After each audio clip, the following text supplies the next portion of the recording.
Yo, yo, yo. Hi. Hey, what's up, hello? Welcome to Wednesday's stream. I gotta manipulate my mic a little bit. Today we got a little bit of stuff planned. Right? We got a little bit of stuff planned. We got some stuff happening. What's exactly happening? What's going on? Well, I had the idea of hopping on Gmod, but then I realized I have some projects that we haven't really. What's the word? Completed. And it's tad on the not so fun side because I'd like to get them completed. I'd very much like to see these projects done. I'd like to see your reaction to them. I'd like to see the finished product at the end, to be completely honest. I have one goal at the moment. That's on Blender. Blender is a 3D modeling sculpting. You can legit just do a bunch of different stuff with Blender. My purpose in this is creating a YouTube logo that I can then integrate into my videos via the outro, because no one likes intros except for like a quick fade in, like preview, title, fade out, and then video for the rest of the way. I'd like something easily adaptable to my videos, and as such, I'm just doing this. I'm putting it all there, letting it do its thing. In this stream, we're going to be doing a couple things, not just Blender, but we are also going to be running and doing our D&D world setup stuff, right? That's what I intend to do. That's what my hope is to complete. There's no way we're completing that today, but I did want to get around to doing this specifically because it is important to me that I get this done. Yeah. This render is completely legit. Like, I can render this out and be fine. I think I screwed up, though, on the eyeball and the fire specifically, because when I go to play it, right, this is like live render view. There's supposed to be fire over the eyeball. There is no fire over the eyeball. Broke it. And when I go to find the file itself, like the pictures I render out specifically, one moment, allow me to find those pictures, actually. Forwarding completed renders, sources and results.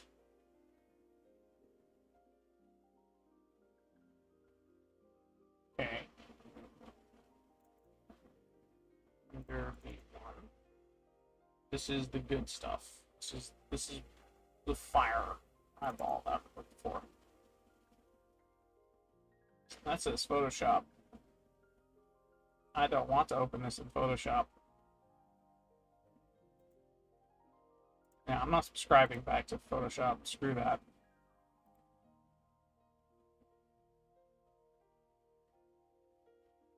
I can open it with GIMP. I hope GIMP can open the XR files. Let's see. There we go.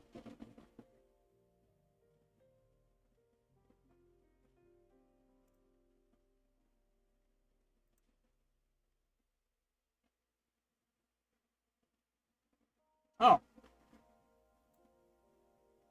So yeah, there's supposed to be fire on that eyeball.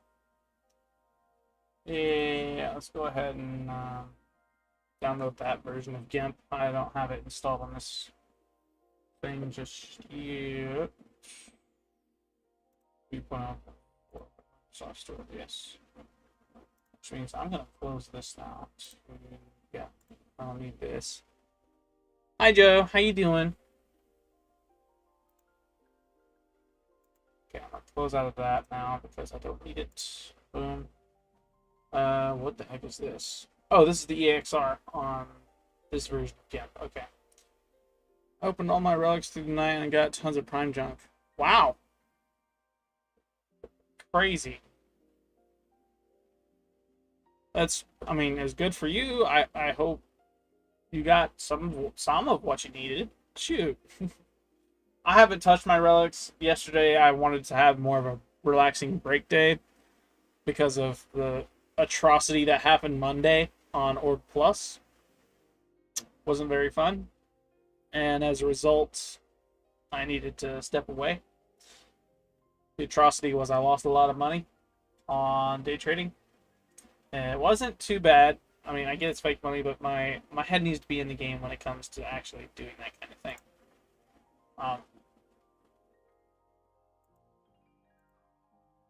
that's just pretty much what it is. Those are supposed to be EXR files. It is EXR, but it's in GIMP now.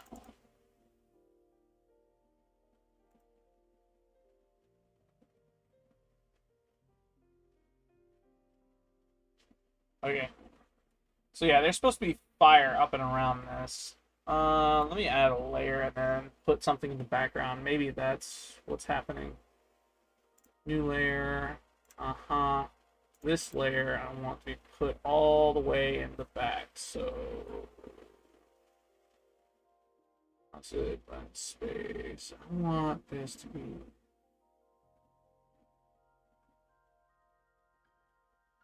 No. Invisible. No. Hello. Oh, that doesn't sound good. I wish I could. No, no, no, no, no. It's not me asking for donations. It's just I need to step away because the mental game I had when I went to, like, when I lost the trade, right? Everything about the trades, everything about day trading is a psychology game and an overall strategy game, right? So when I say I needed to step back, it was because my mental capacity to take a trade that day was toast. Between editing 2 videos and then like needing to edit 2 videos because I take the trade early in the day, I needed to literally just batten all the hatches and stay confident in my decision. I was confident, but I lost in the end. Because of the loss, though, and the lack of my ability to continuously stay profitable throughout that entire endeavor, my patience ran thin, and it was the straw that broke the camel's back, unfortunately, and I needed to take a break. I screwed myself up, though, because this is the last week of May that I can take trades on and be profitable. Either I am ending this month in the green, which means I have traded so efficiently that, one, I now know almost every little thing that market can throw at me, and I can confidently say I can make money via day trading, and it's as simple as me throwing in my actual hard-earned cash into the market and then attempting to make a trade based on the knowledge I know and coming out with actual money I'm turning into cash in my wallet.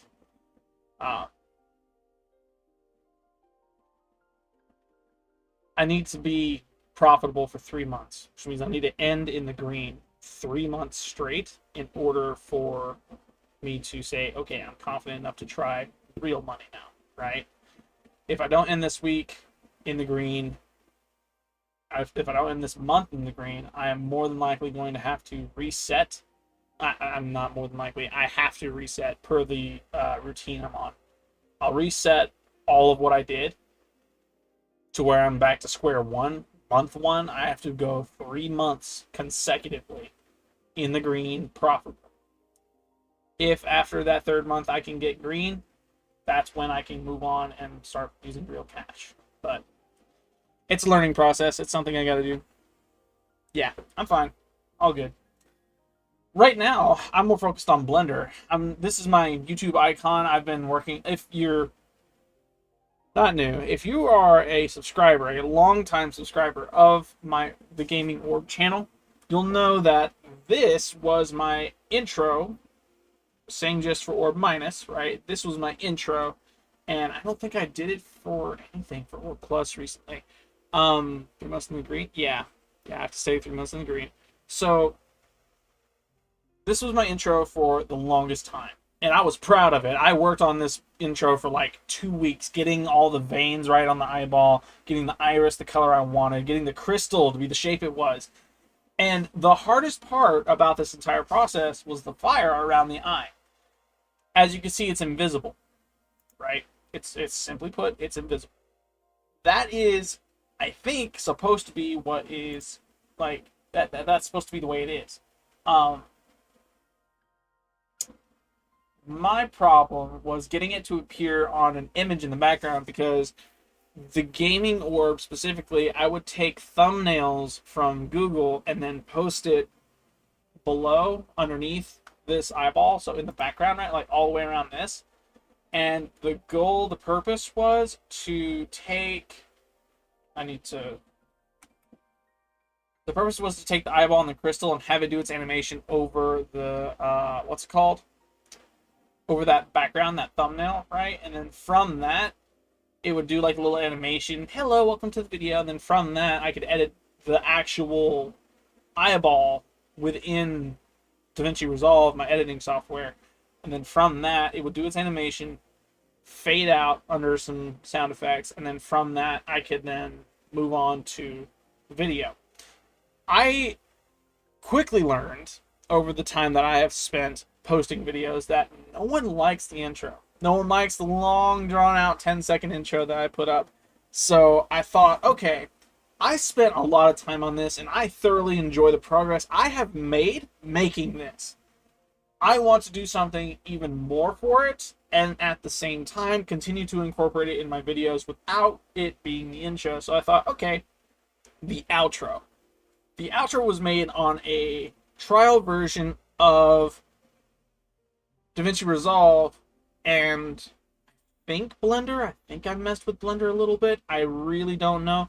I went into Blender and I went into DaVinci Resolve and I did a combination of the two to really get that ending fine-tuned.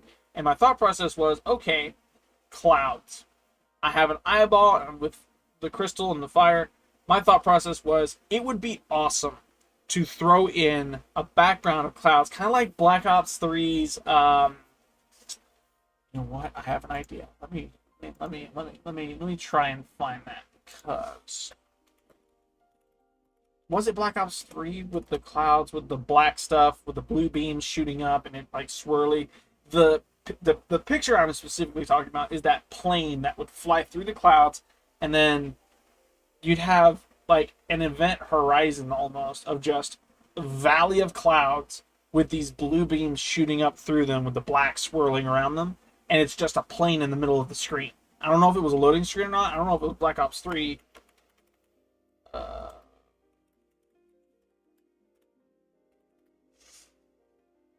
thought it was Black Ops 3. Yeah, it looked like this, but instead of this, it had blue beams shooting up, and it would swirl with this black stuff. But I thought something like this would be pretty cool to have, and then have an eyeball like in the like middle of it back here, right? Think perspectively, right? It's at a distance, and it's just sitting there watching. And it's got moving clouds all throughout it, and it looks kind of cool. I want to make this in Blender, and I know that's going to be very difficult, and I know I'm not this good. I'm not that good with Blender, and I know this was probably made in, what, Unreal Engine 5 or something like that. Cool, but I have a question. If it's possible, maybe the orb could be animated. It is. It is. It looks like real fire. It's not fake fire. It's not invisible fire. The problem is, with Blender, there's a setting where the fire, because it's not attached to a material, so realistically, like speaking, like on this eyeball right here, you would have to look for this right here, right? If I rotate this around, this right here is a separate object. All of what's in this orange right here, this mesh that's appearing. It's weird. So I've animated it. It is animated. All of this right here is a single item, and this box is the bounding box for realistic fire to come off of the eyeball. Like, it looks super hyper realistic. That is my goal. The other goal, this primary goal that what I'm having for this stream right now is because now I know this right here is perfect, right? Stand, it's a little delayed. No, that's okay. I understand delayed. Sorry. I know this right here works. I know it does. Let me see something. Let me see. I'm gonna save this image and I hope I can put it into Blender. Pick doors. Not you. We want to go to this. Deleted. How many pictures? It's right here. Images. There we go. Clouds. Clouds JPEG. That should have worked. Let's see.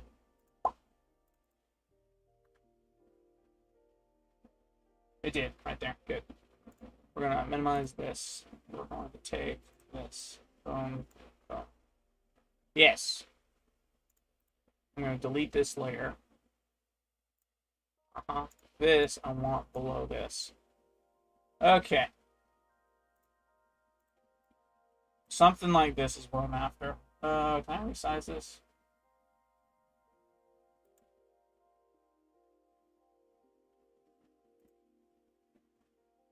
Boom, boom, boom. Good. I want to resize it now. Can I resize it?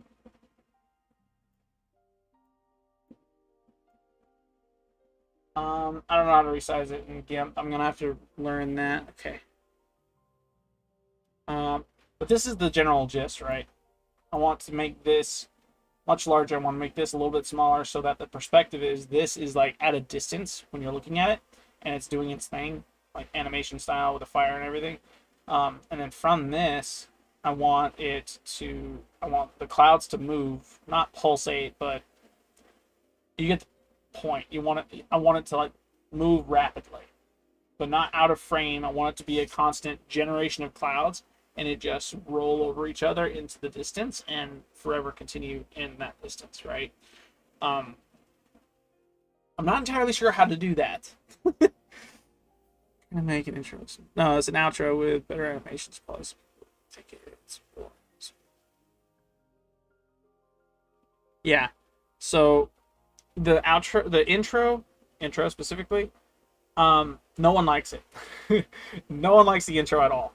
And so I thought, okay, because I've worked on this for a couple weeks now, I want to make it into my outro because my outro at the moment is just a PNG of an eye and then red clouds in the back, and it's super low res. Such terrible quality. So I figured, okay, an easy replacement for that would be the crystal with the eyeball.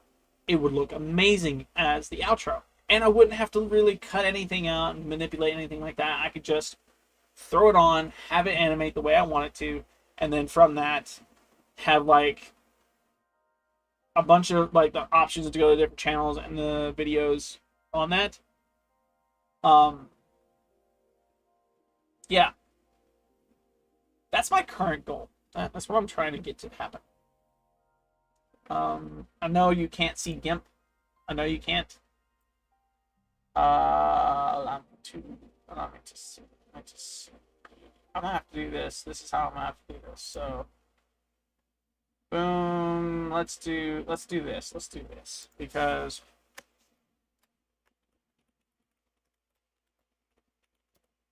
display window 2. Boom.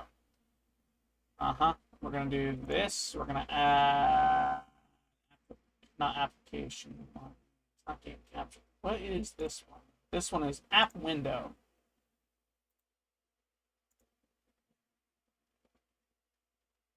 This one, window capture. There we go. App 2. Boom. Boom. Yeah. This is what I'm looking at. I'm gonna lock that in place. I'm gonna go back up to this here. I'm gonna add a scene.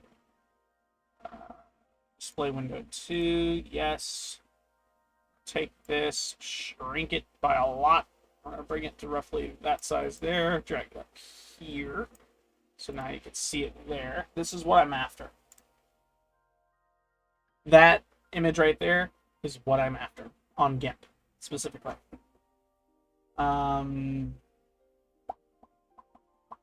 Stuff. I don't know how to make this bigger in GIMP.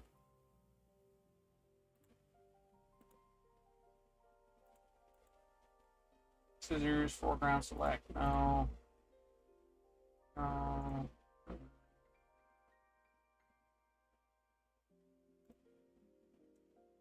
Let's do this. Boom. How to resize an image in GIMP.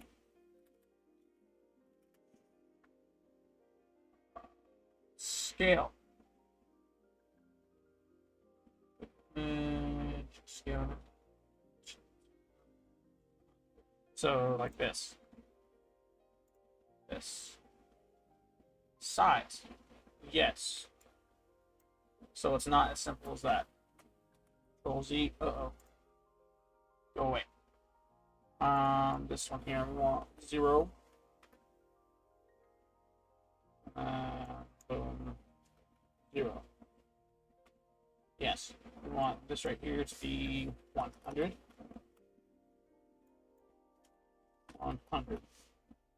Does that work? Nope. Big size. Expand from center, yes. Allow growing, yes. No, I don't want to fill with transparency. X out of that. Delete crop pixels. Current layer on. Yes, current layer on. Because I don't want that being. I don't want that manipulating anything else. I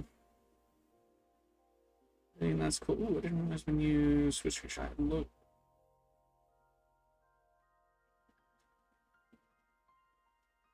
Yeah, yeah, yeah. It's, yeah.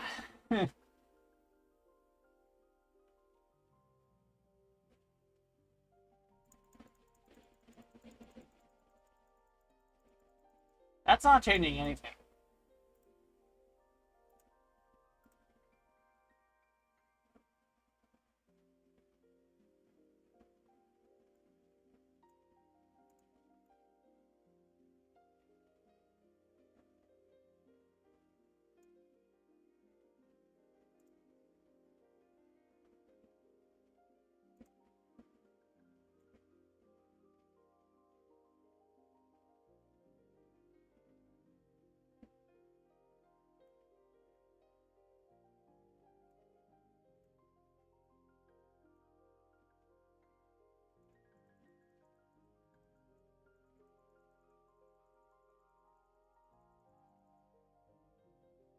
I feel like that's got like such a limited version of that.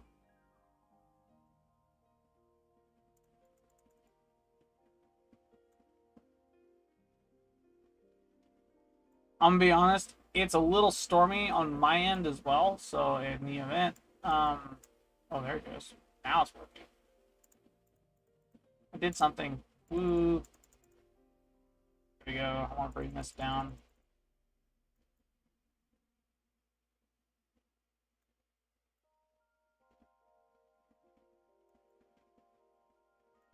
There we go.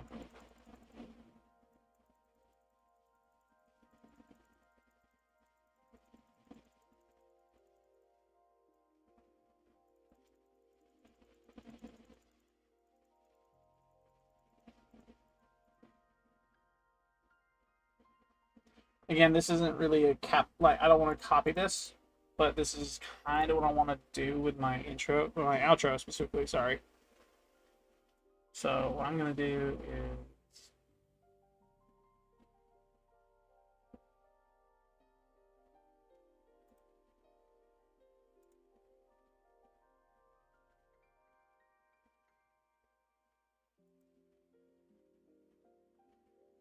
not freezing anymore. Awesome. I'm gonna be honest with you. Well, I was gonna be honest with you. I thought it was storming outside. It's actually blue skies. So I'm sorry. I thought it was my fault. That was on my end.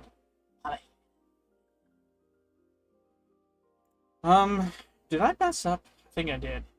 I'm getting sidetracked now with GIMP. I know I'm getting sidetracked. I know I am.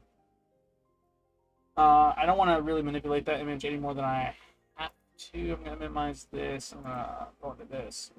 So the goal here is to open a new, not,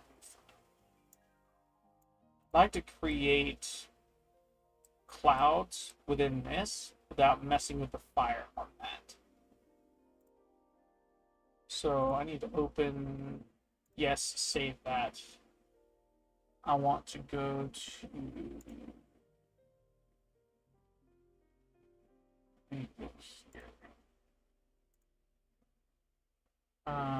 this one, recordings, we did renders, Blender, I have, there we go, clouds, cloud blend. This is what I've currently got going on. So this right here is my cloud emitter. This right here is a transparent floor, or reflective floor, right? You're fine. So this right here is my transparent floor. So when I press play on this specifically, and we go into this right here, this square will fill with cloud, and this right here will reflect the cloud back up. So I can use a small item, a small emitter, right? And from that emission, it balloons out over like the floor, and it creates like a cascade type gist to where it's like floating over the floor in a flat manner. And when it creates that, it will have like its own ripples and stuff, right? Like that's what I'm thinking would work. Um,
Floor fog. Yeah, kinda.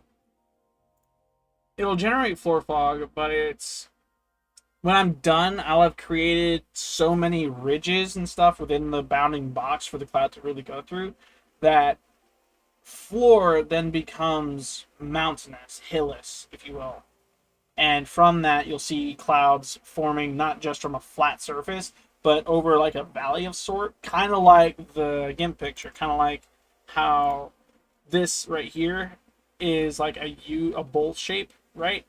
It'll look something similar to this, but it won't be this. It'll be more ridges. It'll cut off like at the peaks of mountains, so it'll look something like this, and then curve back down into that, right?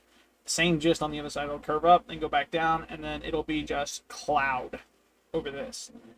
The atmosphere, this little bright patch right here, that would look amazing, and I do want that to happen. But I imagine what's going to happen, what I'm going to have to do with the hillless thing, like the hills that I'm going for, it'll probably need light source wise. It'll probably need to come from a different direction, so that way it's not like depicting this picture specifically, right? So that way the lighting of it is a little bit different, and I can manipulate the two separately. I can have a single scene where it's clouds forming like this, and then a second scene with just the eyeball and the fire. So when I overlap the two, one's an image that is solid in color, and then the second has the eyeball and the crystal, which is solid, and then the fire, which is transparent, that can reflect off of that solid background. Because in Blender, the RGB setting it won't work with other transparent images, so it needs a solid file to a solid background to reflect off of. That's how you see fire. Um, yeah,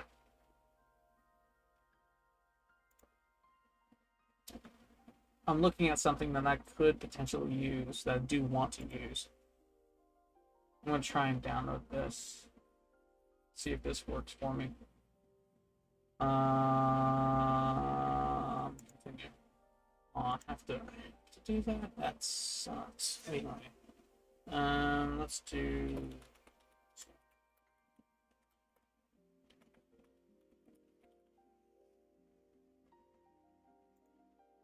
Just my email. I don't even have a password for this. Good, y'all can't see that. Okay, so I'm gonna do this.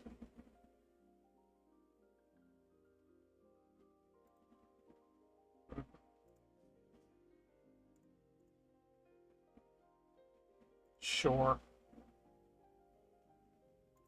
Okay. Eh. I'm gonna be honest, it's complex even for me. So, let's do.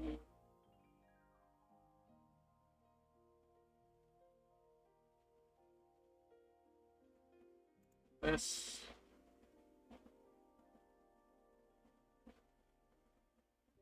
I've never used anything other than Unity. Sure, I'll submit that.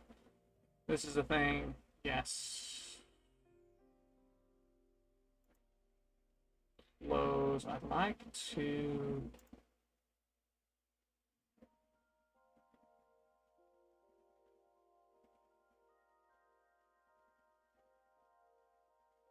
This says free, so I think I'm good. That's just about warframes and weapons. Go ahead. Go ahead and ask.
I can't even see that because of their UI. Good grief.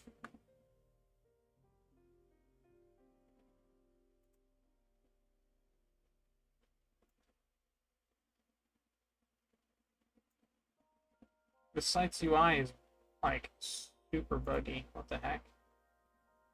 Okay, let's do this. Let's go to Python. There should be. What the heck?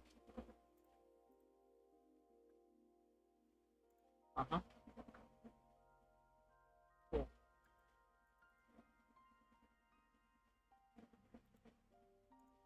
Item added to the cart. Okay, so I can click on this then. Not that. Sad. What's your question, Joe? I seen you. Go ahead.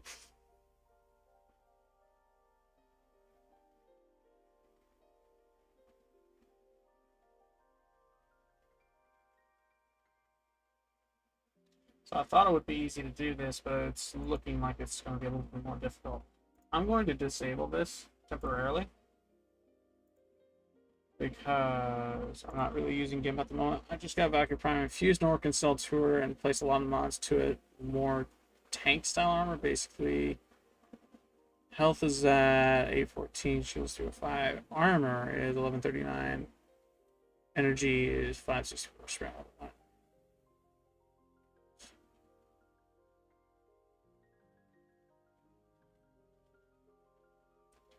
So I'm gonna say it now.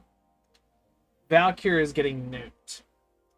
I don't know if you were in the party when me, King, and Lapis were talking about it, but the entirety of Valkyrie's abilities are getting nuked.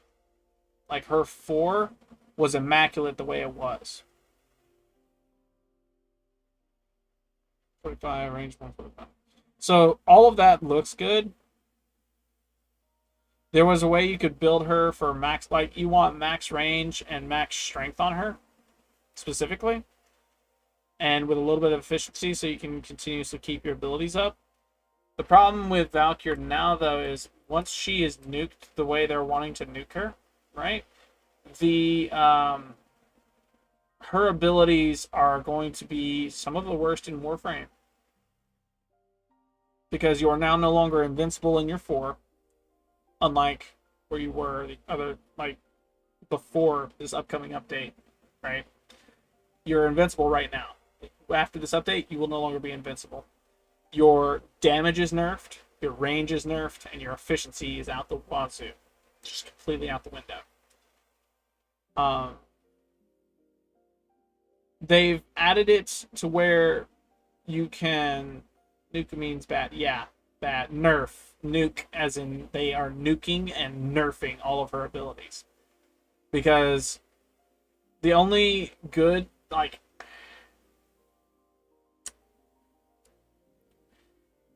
At first it was a buff. Her 1 was bad. They improved it. They changed it from a single line to, if I'm not mistaken, a ball of many lines that take all the enemies and group them together. Helps out the player with target acquisition. Her 2 and 3 are undergoing some different changes with extended duration, added strength, added stuff to it, right? Which is okay. It's not bad. But the bad part, the real bad part, and we're making moves better and stuff, buffer. So the majority of them, yes. But her 4 was and is her ultimate. It's her one ability that makes Valkyrie Valkyrie. Without that ability, she could literally pass for any other frame. Valkyrie's 4 is an enraged state where she is clawed up, ready to go. She could maul through anything, just destroy anything in her path. They nuked her range on it, so shorter range. You have to be up in front close with enemies, which is cool. I mean, it's a melee thing, cool. But it's the same story with slam builds on hammers. For instance, the Sempotis. The Sempotis you can slam, and it creates a 40-meter shockwave that deals, right now, a crazy amount of damage. Sends people flying, very destructive. Valkyrie was one of the first slam builds where when you go to heavy attack, she stomps the ground, creates an AoE shockwave, and from that, crazy numbers. Which works while she's invincible. But because they stripped the invincibility, now you can take on any form of damage while in slam. Problem. Then you have Nuke's range. That AoE does not kick the same it did a second ago. 3, her strength. The numbers are going to be much less, but they countered that with you have to now build combo with it. How can you build combo on lesser enemies unless there are endless hordes of them and you can confidently kill them in that rapid succession? If they're so spread out and far between, I'm thinking Venus tile stats with the Corpus. I'm thinking Eris tile stats with some of the infested units. They're not good. They're not bad, but they're not good, right? You're not going to build that combo as fast as you were a second ago. You're just not, unfortunately. overall, her 4 is getting so nerfed. It's sad. Because I like Valkyr. I legit have a build on Valkyr. I formed Valkyr for my pleasure in like playing with her, enjoying her moveset. 95p on the market. Not a waste.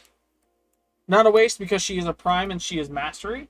And realistically speaking, she still is a prime. She just won't do the funny numbers that everyone wants her to do now. Because beforehand, you can not only send people flying and kind of have some crowd control cover, now you're more or less hitting a brick wall, and that brick wall is either going to go down stupid fast with a very small number, not very entertaining, or you'll send them flying, but not at the distance you were a second ago, and they'll take chip damage from the status you have on your 4. That's essentially what they made her. Is it a waste of 95 plat? That is entirely dependent on your opinion of what a buff and a nerf is, in my opinion. Because, realistically, again, it is the player that decides what's entertaining for them. And Valkyr is one of those frames that I love. I love playing Valkyr.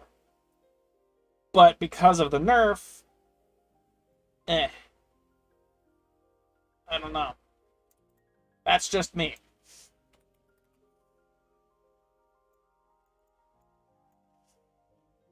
By all means, I'd say play with her. Like, get a build so good and play with her today to really get a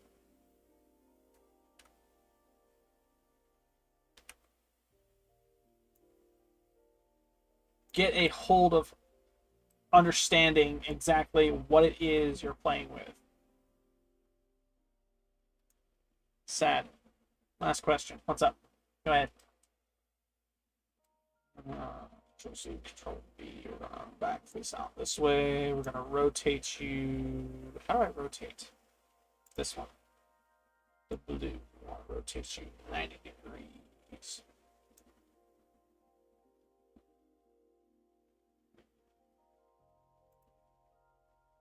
Yeah.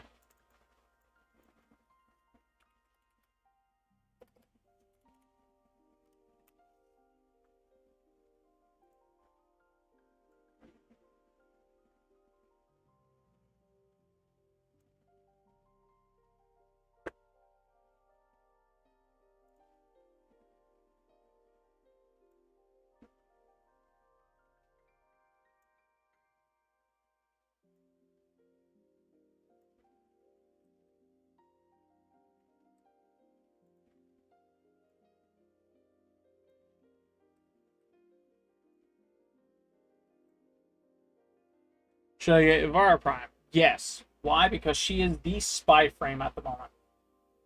She has, I think it's an augment, if I'm not mistaken. An augment or a mod you can pair with, again, another augment or a mod, or a combination of mods and her abilities, as well as a companion's mods and augments, if I'm not mistaken. You can pair her with some stuff that will make her perma-invis. I say perma-invis. Very close to perma-invis. How about that? And that's an easier way of putting it. Her invisibility is the best in the game right now. That's just the way it is at the moment. Her invisibility is the best at the moment. And because of it, it's one of those things where you could go through... if you subsume over her 1, if I'm not mistaken, the auto hack from the helmet, she is by far the easiest to complete any spy with. She can go through lasers while she's invisible. I think that's her passive. If not, it's an augment. While she's invisible, undetectable by enemies, so she can walk through literally anybody. Anyone, anywhere, at any time. And then 3, and most importantly, that ability that allows you to auto-hack, automatically complete the hack on your next console, right? That is by far the best ability to go for on Ivara. She goes 45.50 on market right now, which she's pretty cheap for. Yeah, yeah, she's pretty cheap. That too. That's literally her only strength is in her spine. Outside of that, steel path wise, you would need a different build.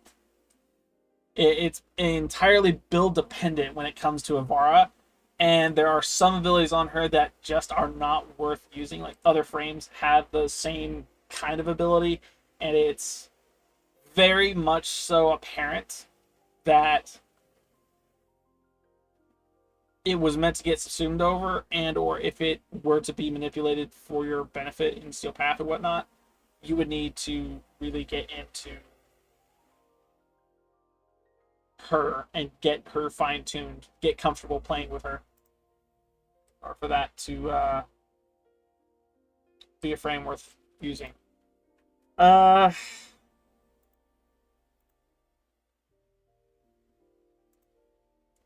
Fluid. Should I just make this a watching video stream? Because I'm having such a terrible time focusing right now. I have all the knowledge in the world about a video game and none about Blender. And I'd like to make a cloud. Not just a cloud, but a valley of clouds that move. That's what I'm trying to do. And I have no real knowledge on how to do that outside of put smoke emitter down, put a domain over the emitters, and then from there just press play and watch it create smoke. But it doesn't want to create smoke without me first baking in data for... Won't even let me scroll. Is this the correct? I think this is the correct one. Oh, it's like, oh, it's that. Okay, so this right here is... Oh, it's not even that. Okay.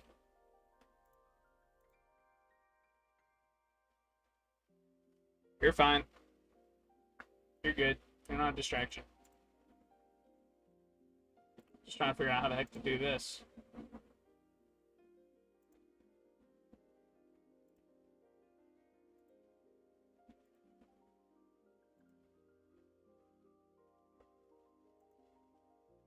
Do I have it backwards? No, maybe it's this. It is this. Okay, so I have to bake the domain in order to get these emitters to actually go off. But before I can do that, I've got to make it to where the smoke...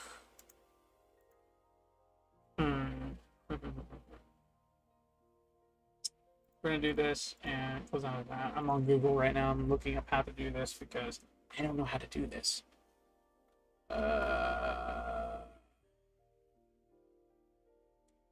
Thing is, I want them to move, right? I want them to move, and I don't want them to fill up the domain. Which means they would need to dissolve after a specific domain, like after it hits a certain level, a height off the object. And I know it's got something to do with temperature. Not how to create how to contain smoke in Blender.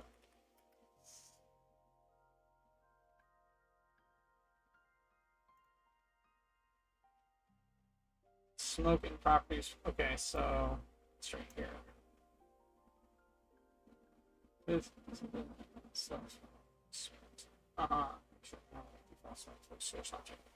Yes, okay, so that is what this is. Smoke, inflow, good. Inflow says this generates smoke. Cool. From here, we want to create...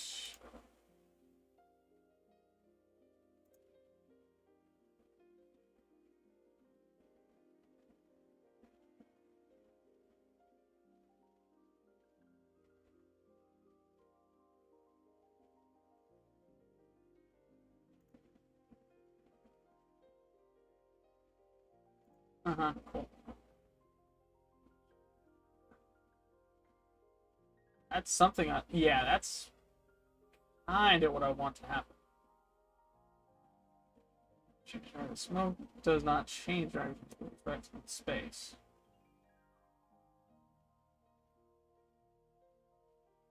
Straight View parts, just the particle moves in a desired direction, but the smoke always floats up. Okay. Saturation of each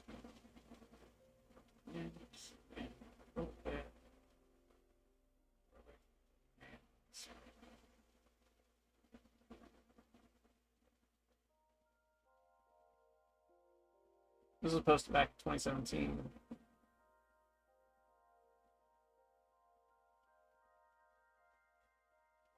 Change gravity. So in domain physics. Is it this? Is it this one? Is it this one?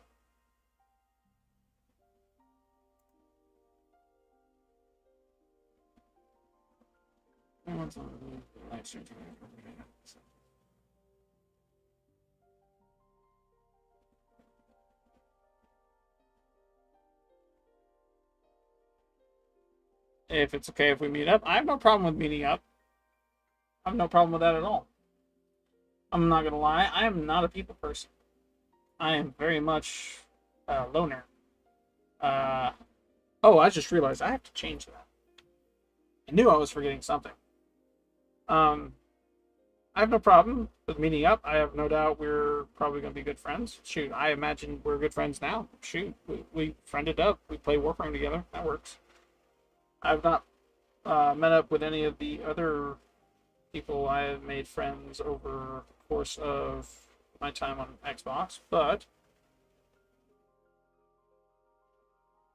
yeah, I have no problem with that. Just save. This is a just chatting stream, and I am intending to be very, very much so part of things.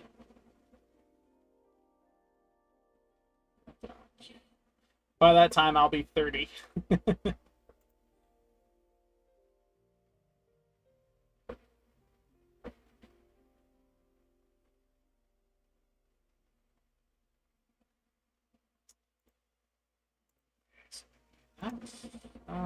It's the domain. It is in domain. Adaptive. Do I want adaptive domain? Border collisions. Yes, because I don't want it flowing out. Although I think if it collides, it fades. Like it just no, because it disappears. I want it to bounce off of it and flow back into. Trying to create a natural look to the way it moves.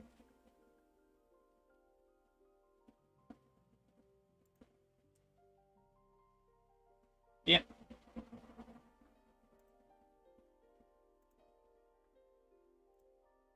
Hello, gravity. You're what I'm looking for. How about this? Let's go to because heat.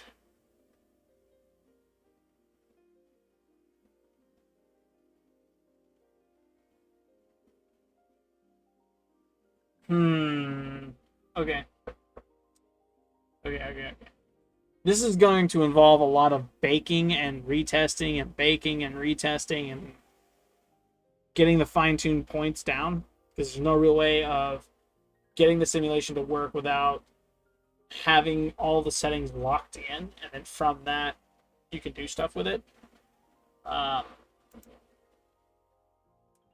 as soon as I manipulate something over here, it'll unbake all of it, and I'll have to rebake it again, and that could take forever.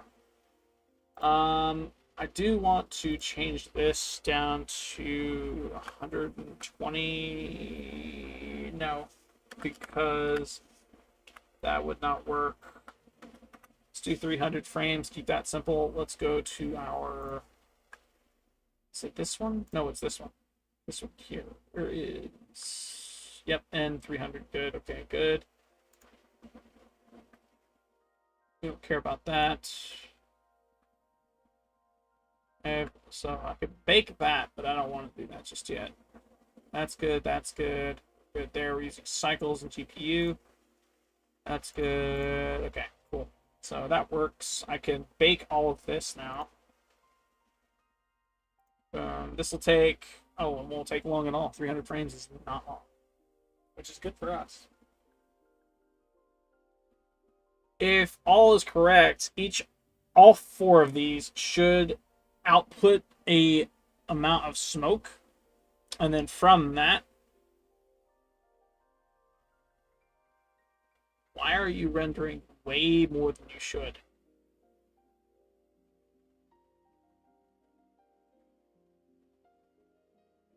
That should not have done that. That's currently what my smoke looks like. Oh, dog, let me do this. So it's a little. I think this one actually. Yeah. So you can see it roughly right here. Boom. It's a bit wonky, chat.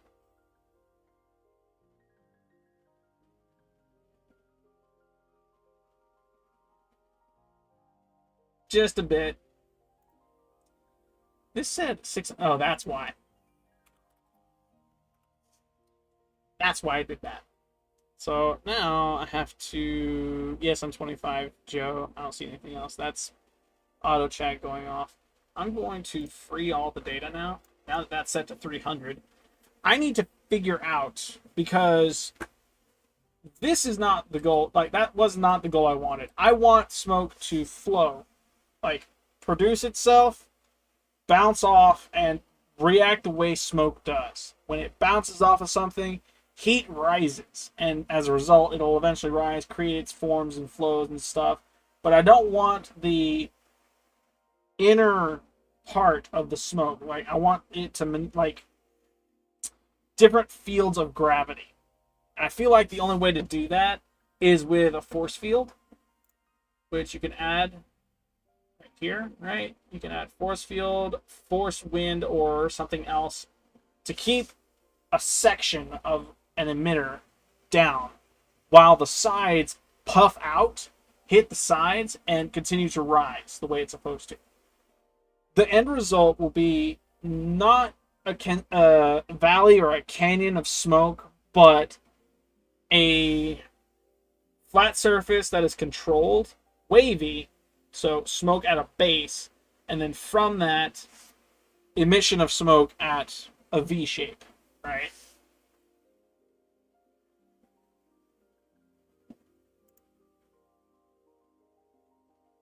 Vortex works cool and all. I'm gonna turn that back up to 1. I think it's a combination of this right here and between that and this right here, because this dictates how high it rises. Should I get Tatsu Prime? Yes, get both. You want to debate on which one you should get first?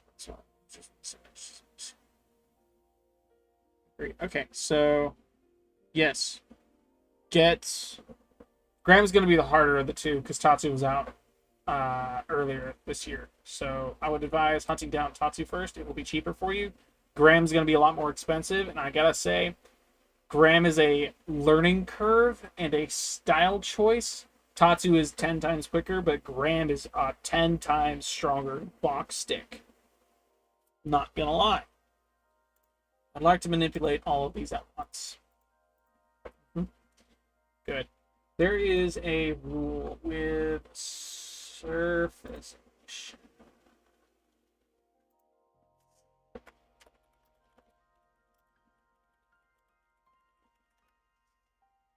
Like this.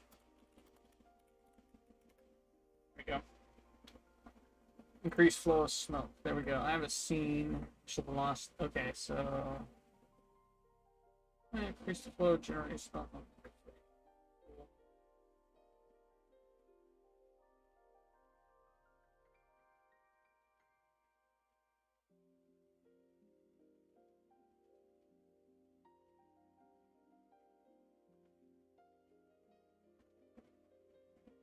I wanted to do something else this stream, but it looks like I won't have time to.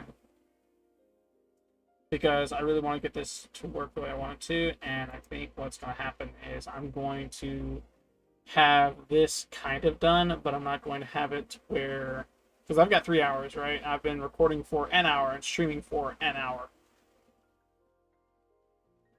My second goal was to go to D&D, but I think what I'm going to do is I'm going to spend another hour on this, right? We're gonna have a complete VOD of me just trying to figure this crap out, and once it's good and done, said out the way, I'm gonna upload this VOD to Orb Plus.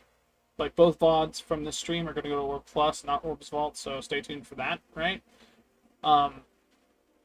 The third hour, because it's so much more fluent for me to create stuff off the book and just let it do its thing, right? Get creative with it. I think that is going to be it's fine. Haha. Ha. Awesome. You sure it's the Kavat and not Kalimos? Kalimos? Kalimos? The other cat? Want to have a traffic cone on? Either way, the last hour of the stream and VOD is going to be dedicated to D&D. Like, I'm not gonna skip over that. I want to get some D&D stuff done today too. Let me check out initial velocity, increase the speed. Okay, so from here I'm to initial velocity. Wait, is it initial velocity? It is. Increase the speed. So we're gonna do this. We're gonna bring it. I don't want it to go crazy, but I do want this. That's the initial velocity. Now for the smoke domain, I would need to bake all again. This time it'll be a lot quicker because I've knocked all of it down to 300 frames. It's not going to do much else. Same thing. Okay, cool.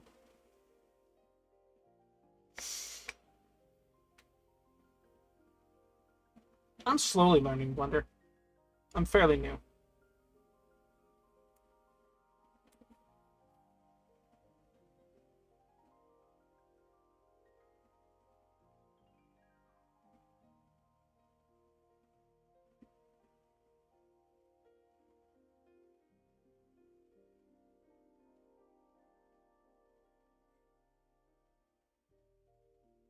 I have no idea.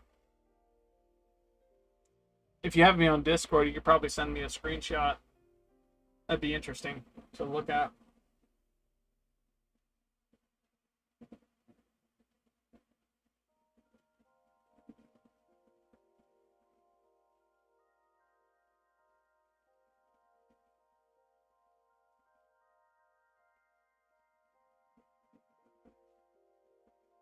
Okay. That's done. Let's see what it looks like. Okay. We have things. We have smoke that rises. And realistically speaking, I could probably slow this down, but my problem right here is right there. This looks perfect. This is what I wanted to happen. This is exactly what I wanted to happen. It works. It really, really does work. So it is initial velocity that increases that. I wonder, can I manipulate that without breaking things? I can. Okay. So from here, we're going to bring this down to 0. I don't want it to necessarily go up. I want it to bounce off the sides, because the speed is what controls the direction in which things move. The y-axis is directly facing me from us back, and then x is from side to side. So I'm thinking we'll make this 5, and then from front to back we'll change that to, let's bring that to 10. Let's see what happens from here. Bring that to 0. Boom. There we go. Same problem though, it's doing that. It's force fielded, so I don't know if you see that or not. It changed it the way we wanted it to. It's very hard to see that. Let me change it to this. So we have emission, which works, right? And it's slow in some areas, good and a little too much in others. I'm gonna look for Patreon, but it said link was it's expired. I'm gonna fix that, because it's not supposed to expire. That link is supposed to be good for a decent while. I'm gonna fix that here soon. Um,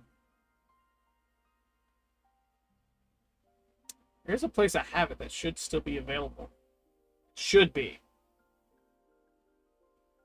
From Patreon, it's expired? That doesn't make sense. One moment.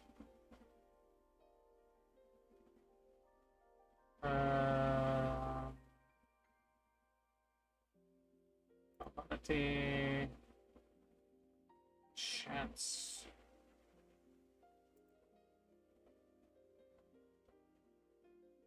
Invite invalid.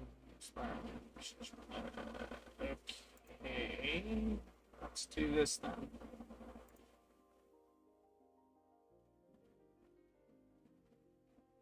Because I can do this super quick. Hang on. Allow me to fix that. This one. Whoa, that was laggy. This one. This one. Invite people. Yes. Edit invite link. Maximum reviews is no limit. Expire after never. Never expire. Grant temporary. No, not grant. Maximum reviews is no limit. Good. Generate link. Yes. Copy. This. This. This. Perma. Invite.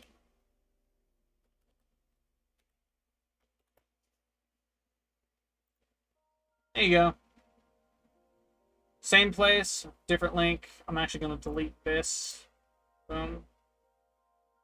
That link is valid. I just created it. I'm going to close out of that completely. I'm going to keep this open because that is actually valid. Like, I do want to keep that. I'm going to close out of Discord. Go ahead and send it over those chats. And then becomes the problem of this. How do I get it to do stuffs? Can I change it to negative? Let's see what negative 10 does.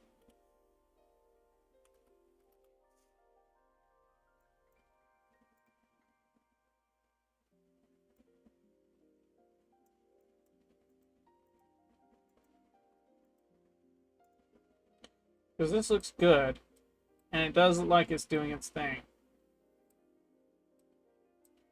And you can see it squished up against that right there. There's like a area where it hits and then it bounces off, right?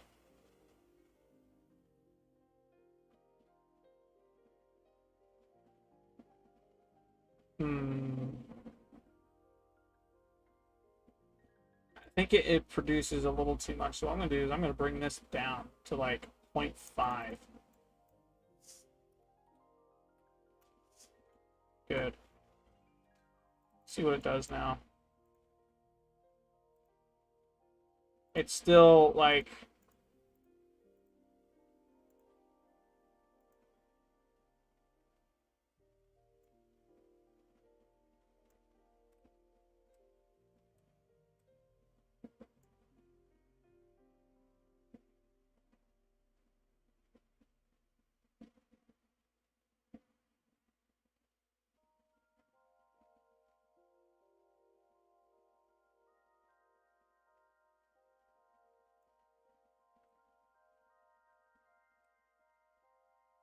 Yay!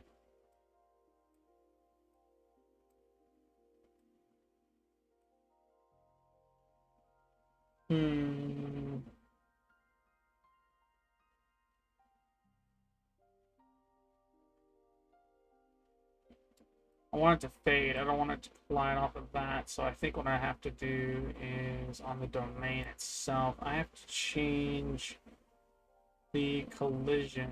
Is it the collision? It should be the collision. It's this right here.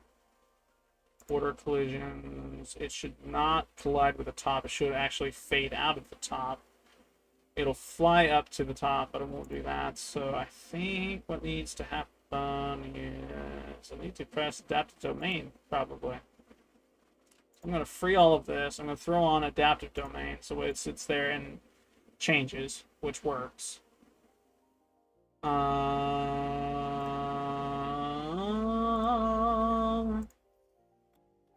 Properties of adaptive domain in Blender. Simulation domain shrinks to fit the gas, saving computation time by excluding empty voxels. Cool. Adaptive shrink, add resolution, margin. You can specify the amount of extra space to leave around the gas when the adaptive domain measures its voxels. This can affect how quickly the simulation bakes, whether there's any clipping threshold. You can set the minimum amount of gas contained before it's considered empty. It can be excluded from this. Okay, so here's a threshold that I can do stuff. Okay, so I don't care about that.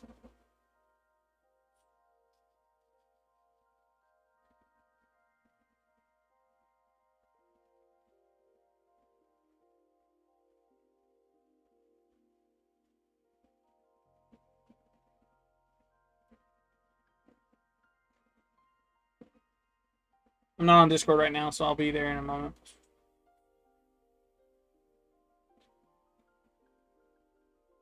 Awesome. Here, let me see. Meme. It's an owl. That is not a cavat. That is an owl. It's in the memes. That's perfect. That is an owl cat. It is not a cavat. It is not a cat. It is an owl cat. If Vanoss were a cat. Particles, physics simulations.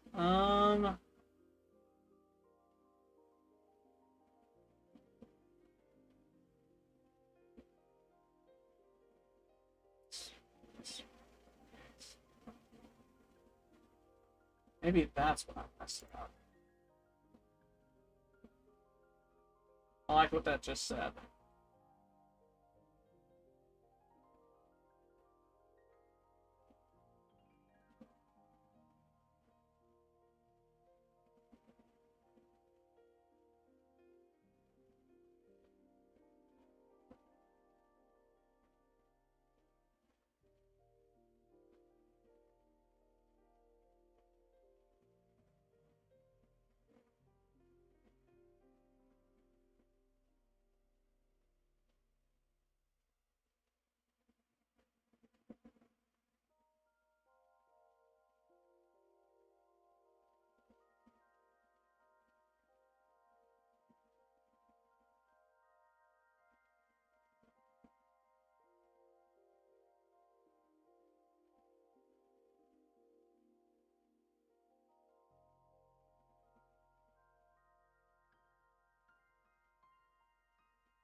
Comes back against.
Hmm. Okay. So I'm thinking, yeah, cat. So I'm thinking, so it can this right here can be a complex object. The domain can be, which means a circle, triangle, pyramid, like, right? Um, the domain is meant to house the smoke. It's supposed to project smoke from an object. The emitter is supposed to, for the domain's parent function, emit smoke into that square. Um, what I'm trying to do is house smoke within a square, keep a space flat, and allow smoke to flow from other directions, and then fade out completely. So what I think I'm going to do, have I freed this? I have. So I'm going to change the resolution to 1. Let's see what happens when resolution has been changed to 1. Boom. Yes. Bake all. This, I can't move that while it's baking, so I have to wait. The adaptive domain says when there is no smoke in frame, the domain is small, tiny. But the result is when the emitters are signaled to smoke, domain appears, expands to the size of domain set right here. Once that's the case, the smoke will expand and then fade out as the domain reaches its maximum capacity. Ugh. Triple stretch right there. Crazy things, chat. Crazy things. Let's see what happens here. 200 to 300. Got a little bit more to go.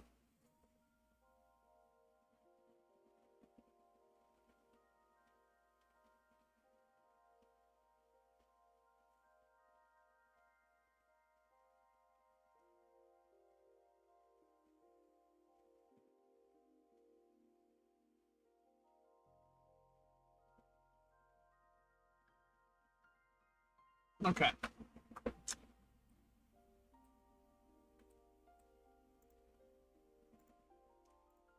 Let's see what happens, shall we? Boom, boom, boom, boom. Same thing. Same thing. Roughly. Roughly the same thing just happened.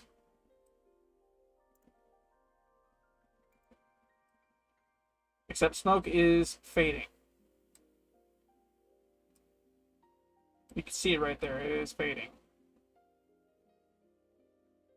Ever so slightly. Like roughly in that right there. That's where it's fading out. Which is what we want to happen. I'm going to free all of this again. I'm going to select all of this. Good. I want to change some stuff.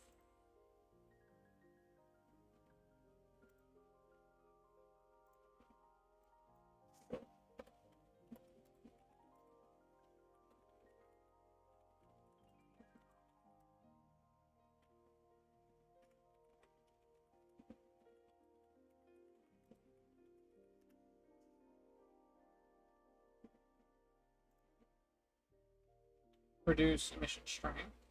Lowering emission string bang on your smoke emitter object to reduce the overall amount of smoke being emitted.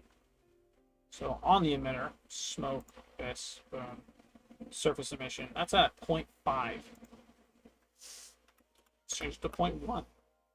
Just because.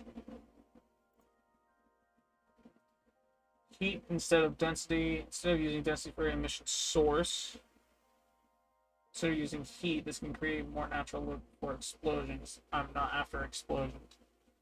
Reduce vorticity adds movement to the smoke, but excessive use can make it move erratically. Try reducing vorticity value on the simulation. I believe that would be this, wouldn't it? Yeah, vorticity is at 1. I want to change this to 0.1 because I have too much smoke right now. What I'm doing is decreasing values to eliminate a lot of the explosion smoke and more of a calm smoke. The result being I can create a large amount of motion with the smoke and have it limited to a certain area So at that point, I could just slow it down, like speed up a specific frame, right? Get the point where it's completely full of smoke and where I want it to end, and then from there just slow it down ever so slightly to where I can get it to flawlessly loop.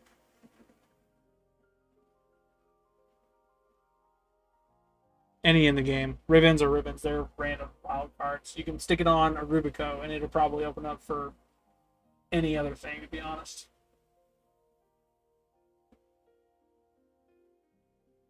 So, just domain scale. It's adaptive, so it'll change on its own. I also have collision on, so it'll affect front, back, left, right, but it will flow through the bottom and through the top, which works. You can animate the density setting on the smoke emitter to stop and restart smoke flow duration during the simulation. So it's on the smoke emitter to stop and restart smoke flow during the simulation. So density.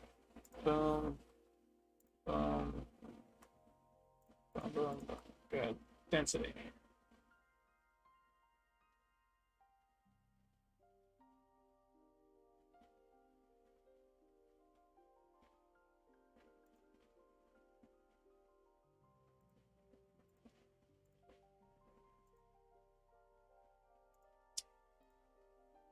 So I can't manipulate all of them at once, but I can manipulate them one at a time.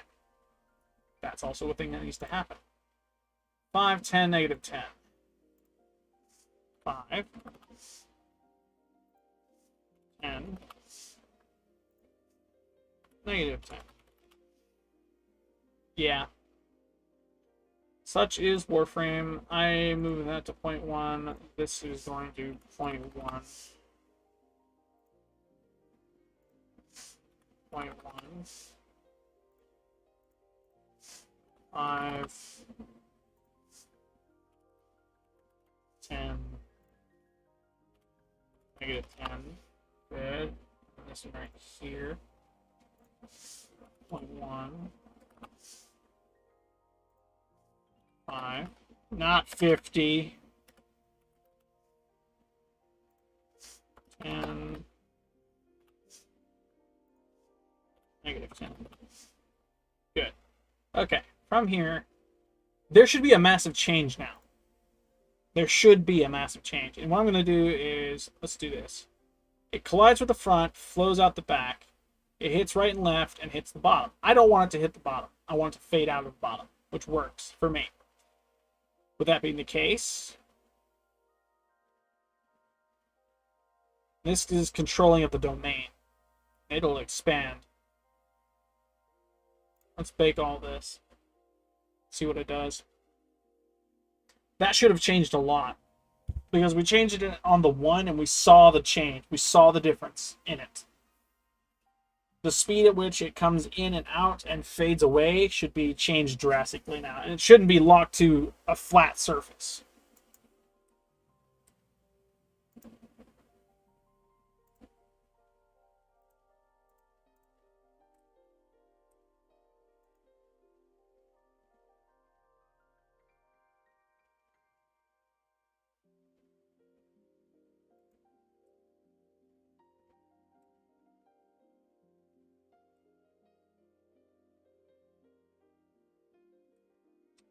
So there is a problem. There is a problem.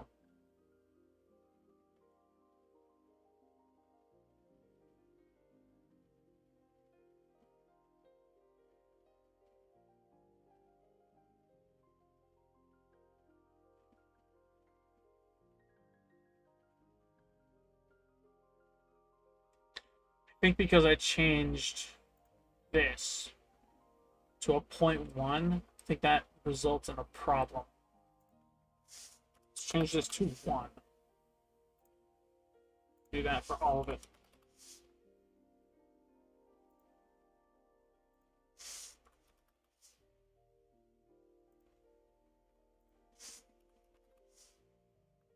Alright, let's try and bake it again. Domain, heat, bake all, do its thing. It's gone a little bit slower that time. See that, chat? That means we have smoke in our simulation now, which is what we wanted.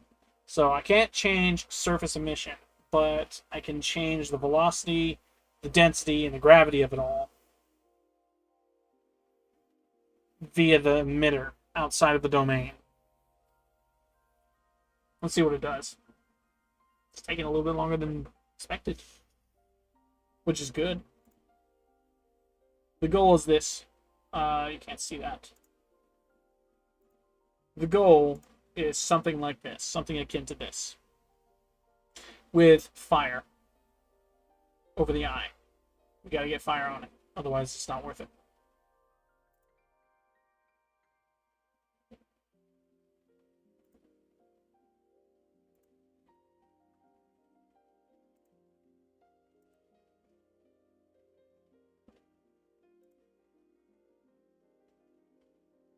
Okay.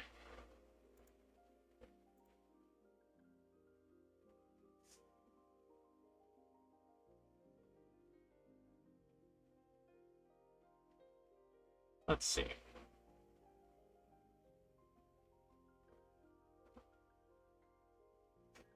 Change. That's a good change. That's very good change. What in the world?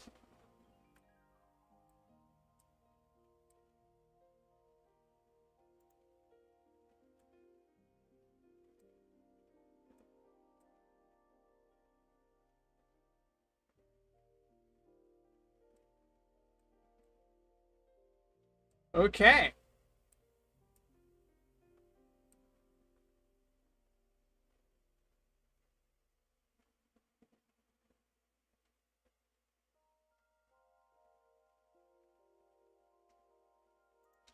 This is what I wanted to do. This is exactly what I wanted to do. Now I have to change it to fill a certain amount.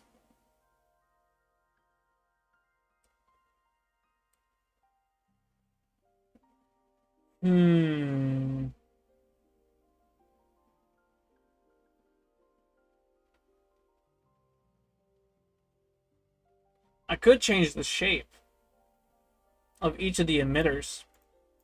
Because the domain is baked into it, I would need to unbake it, take the emitters without changing any of the settings, but instead change the dimensions. From there, create the waves and moves, and geometrically alter the shape of clouds. Rebake into that domain, and then from there, let it do its thing.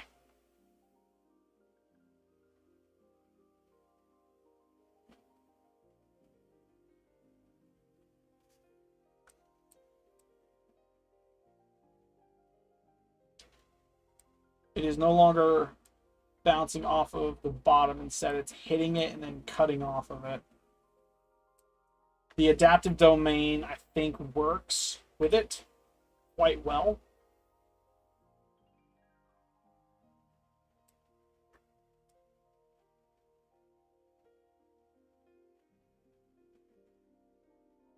Got a little bit of lag going on, but that is completely fine. Also, are you aware we can rank up? Yes. So, in order to rank up in Clan Dojo, I've already initiated the ceremony. You would need to go to the console in the middle of the Forgotten Halls, not the trade post, not the donation post, but the other one that's floating with the blue. You have to walk up to it, press X, and claim your endo.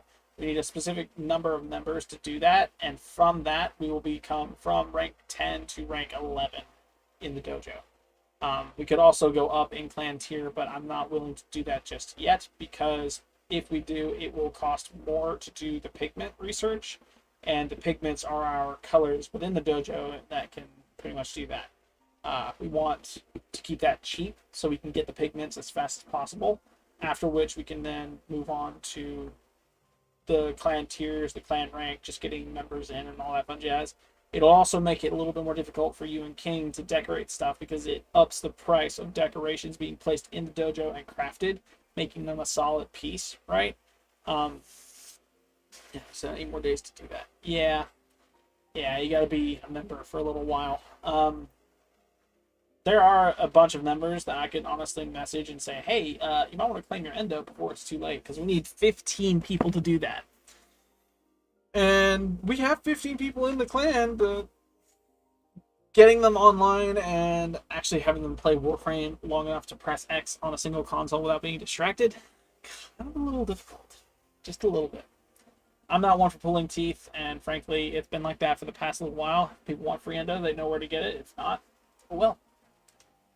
It's on them. I think we did good here. So on the domain, I want to free all of this. Free all. Good. I do not want to change anything about the emitters except for the shape. And the shape is going to be vertice, like we're adding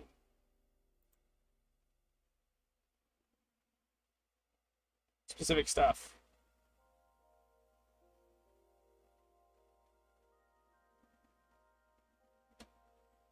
There's a way to add a vertice, but I don't know. I done forgot.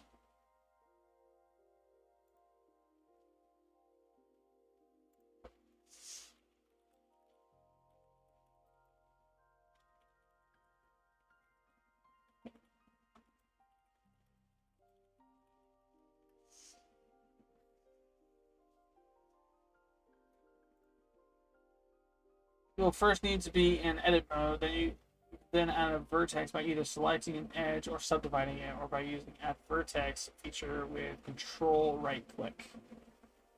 Okay. So in edit mode, not in object mode, I would need to do that.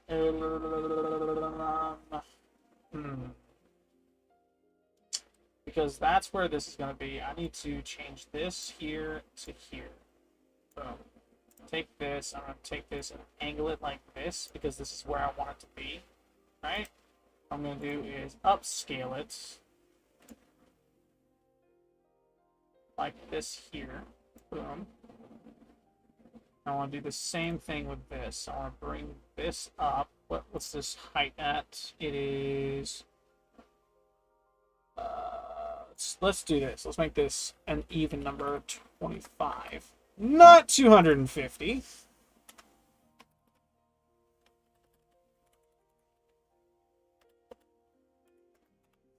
Good grief. -2 and 10. Just cause. Does that look about right?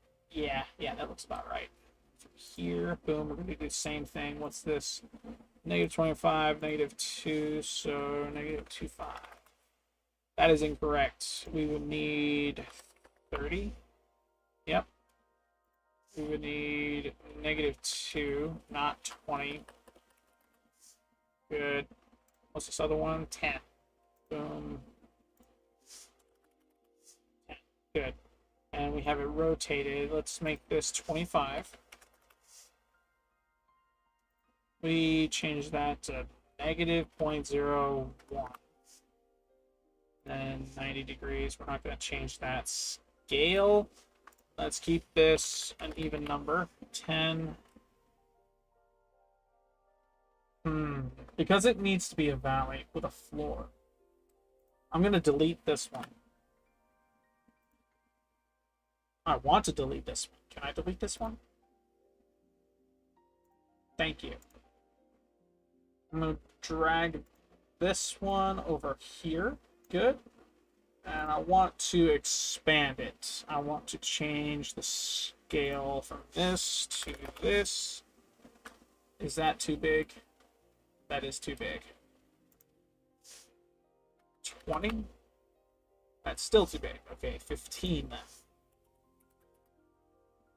That's right. Good. Location 0 on the Y. That keeps us in our domain.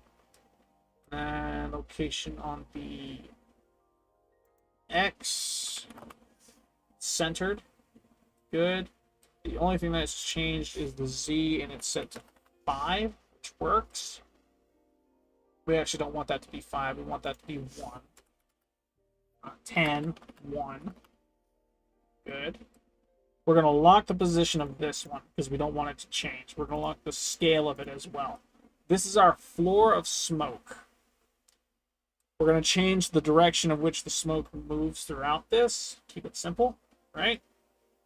And then this one right here, we're going to change location. Y, let's keep 0. I think that's why it looks off.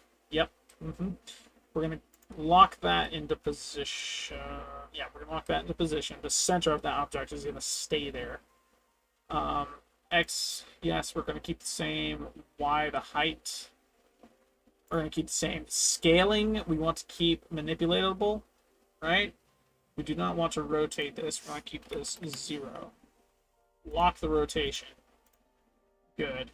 Same just for here. Lock the rotation. This. That's set and done. We like that the way it is. We have locked all of that. Our domain is adaptive. We don't need to change that. This needs to change to 0.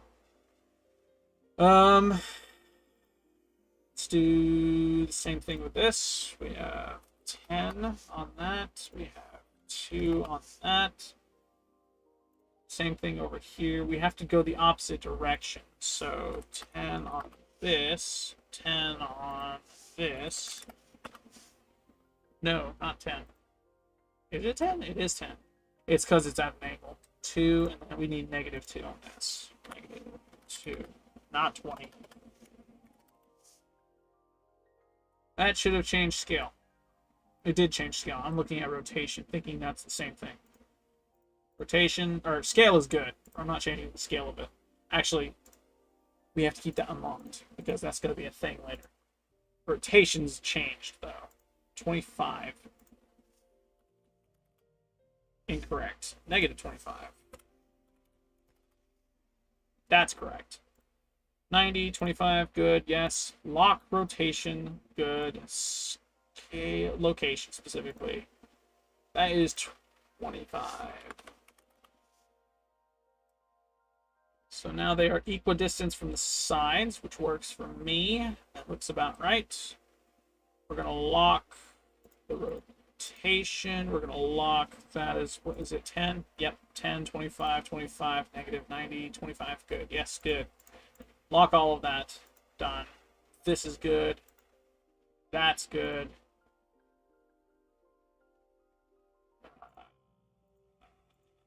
Unlock that, because I don't know if that's going to change much. So, from here, we have to go to edit mode, right? Boom. Okay. Now we're manipulating not the floor, but these two specifically, right? We want to not add cube, we want to add extrude, we want to add vertex poly build, smooth edge slash shrink. That's add cube, we don't want to add cube, we want to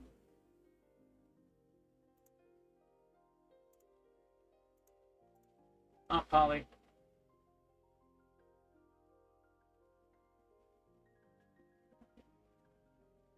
Is it edit mode?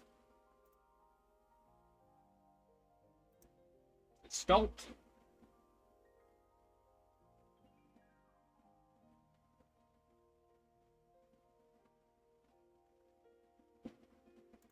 I don't think it's sculpt.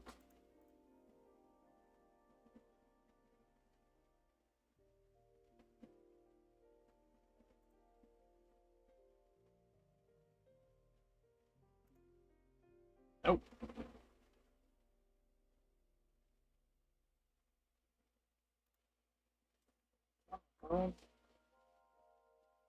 By either selecting an edge or subdividing it.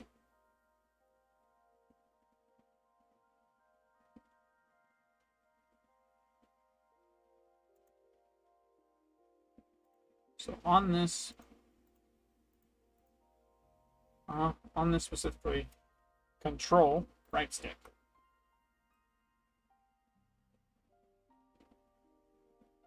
Why is it manipulating the domain?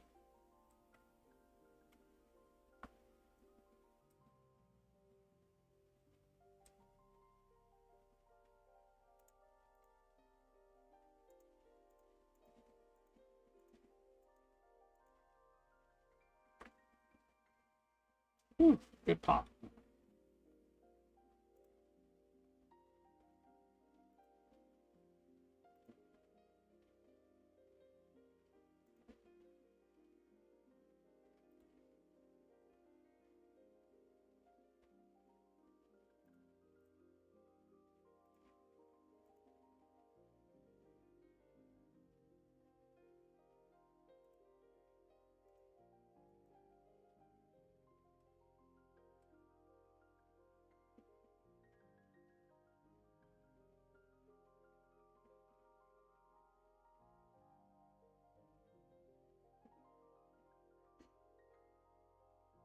My goal is to create like a hilly, like to wrinkle these as much as possible and get them to scale and conform like a little canyon of sorts throughout this. So the end result is a smoke divide right here. And because it's conformed to this, when we press play, it's going to have smoke emit upwards, but it's not going to cover anything at the back, which is exactly what I want to happen. Once that's taken care of, I'll have a force field for speed, send it off to the side, right? And I think the resulting of that is going to be smoke being pushed at a distance. That it will be one complete image sequence that I can then render out and then place over image that will have smoke. Once that's taken care of, it'll be onto our eyeball with the crystal. We have to make that again and brighten up the colors. Once that's taken care of, we'll take that, put it over the smoke and the image, and then from that we'll have the desired effect. And I can manipulate the scale of it, of the eyeball and the smoke,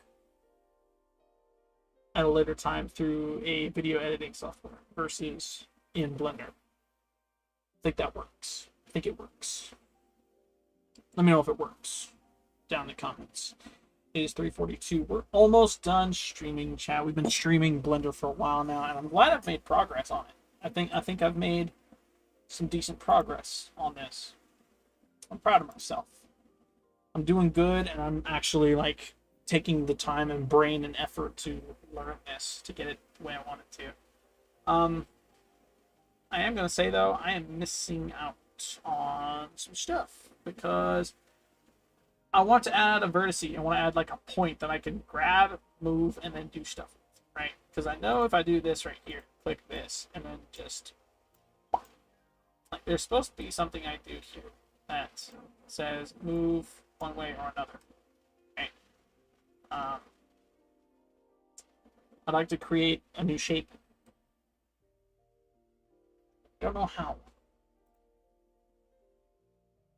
Add monkey. No, vertex.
Not well. Cora would be your best option. Try Cora if you have her. Seeing as you're in my clan, you can actually message King. He could help you out with that. I know he's got ribbons he wants to pop as well. If he doesn't, I'm gonna be surprised.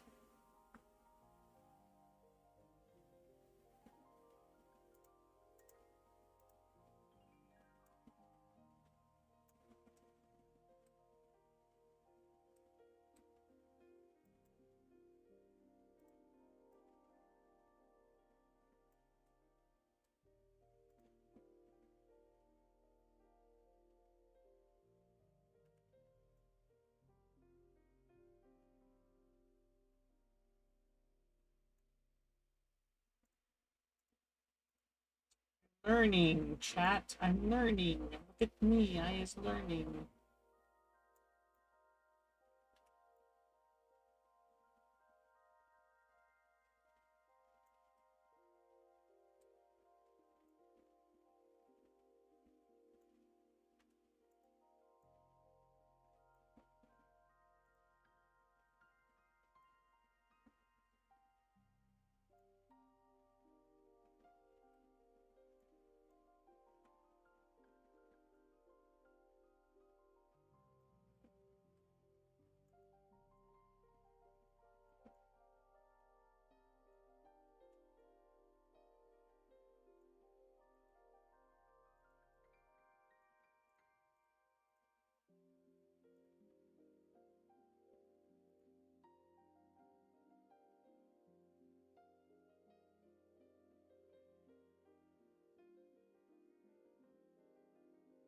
Tiburon. Tiburon's a good one.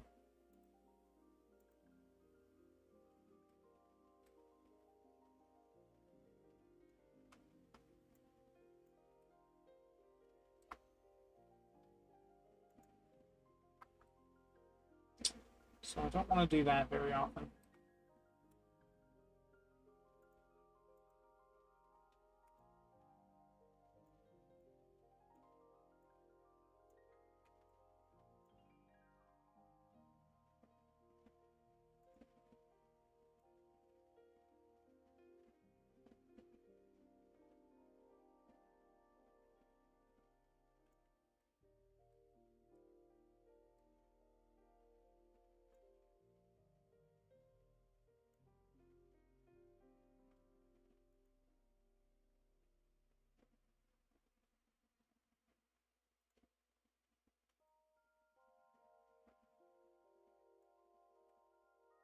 This is what I'm after.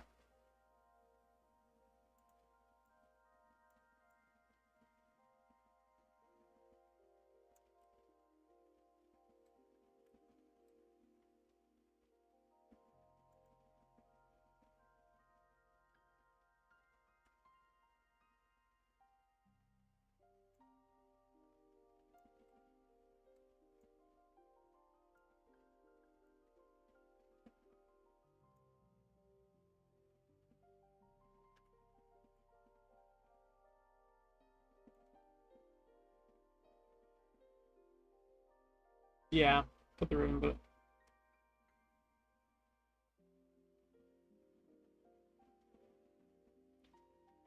realistically speaking, you can get comfortable with, if you can get comfortable with using the normal variants of weapons, it's as easy as making.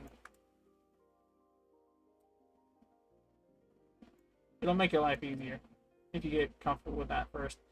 I kind of wish I could just manipulate.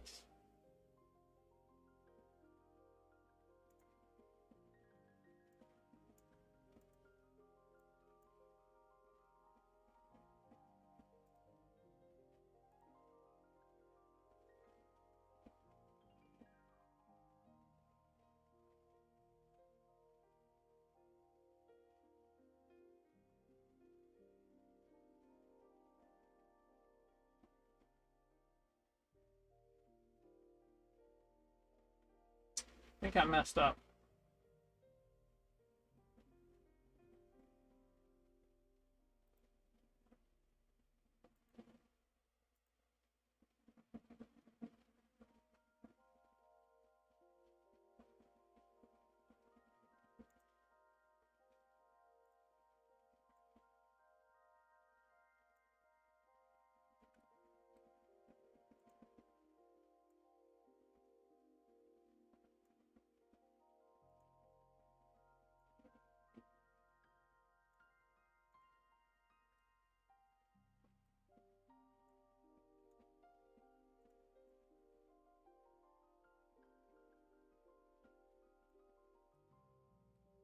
I have not messed up. This looks very janky, but it's supposed to be that way. What I did was I messed up with the creation of a bunch of this right here, but that's okay. I can correct it.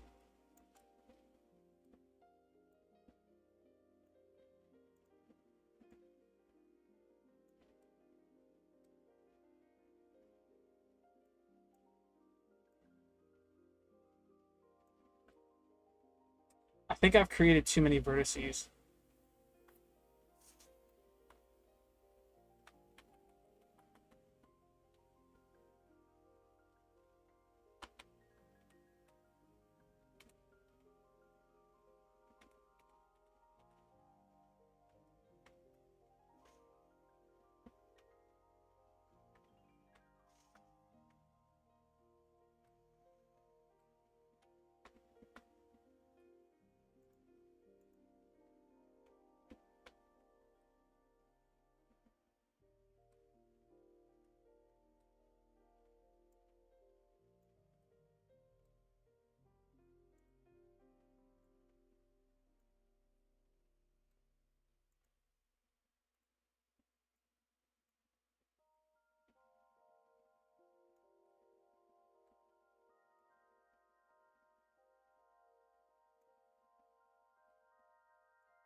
Good.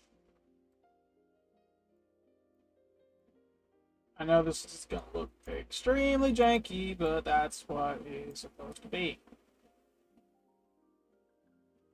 So right now I've got, it looks like two different shapes. I want to delete these. I want to actually just delete vertices. I can, but I have to do individually. Good gravy. It is 4 p.m. I have no problem with ending recording now. I'm just messing with this, to be completely honest. I am completely entranced by just doing this. I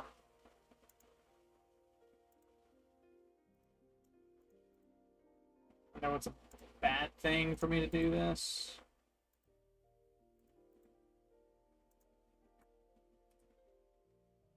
I created that. That was a side? Hot dog. We're gonna keep that the same. We're gonna delete these though.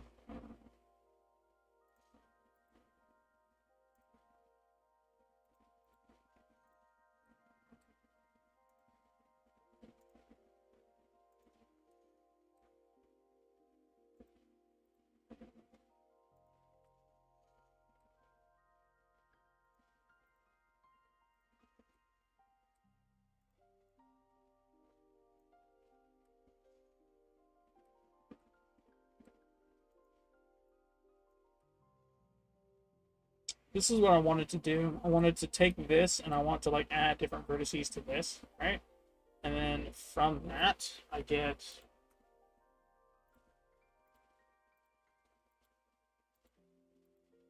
something like this right here, where I could just constantly add different vertices to stuff. But the problem is that right there occurs, and then it becomes, oh, not good. So I have to like delete every single one of these. So I like this to make sure it's this point that I'm adding stuff to, right?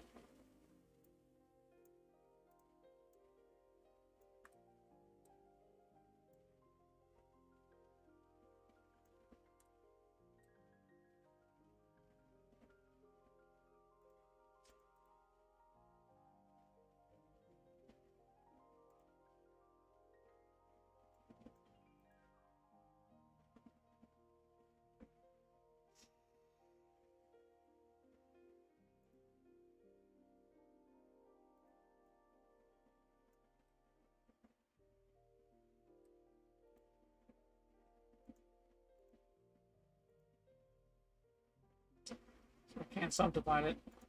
Dang. Okay. Um,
This is all in the shape. Sweet.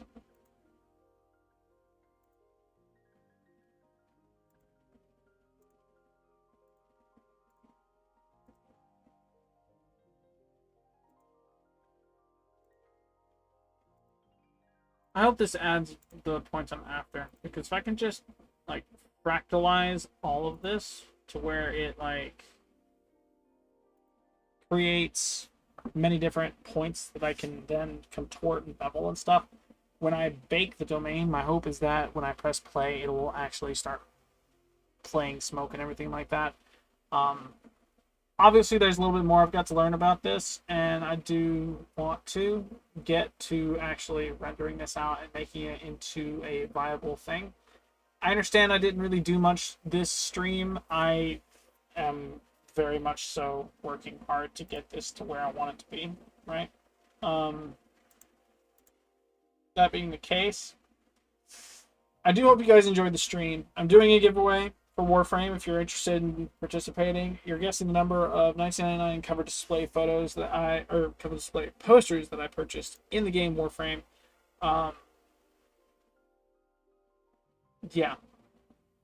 You get a guess per live stream and per VOD that I post the like.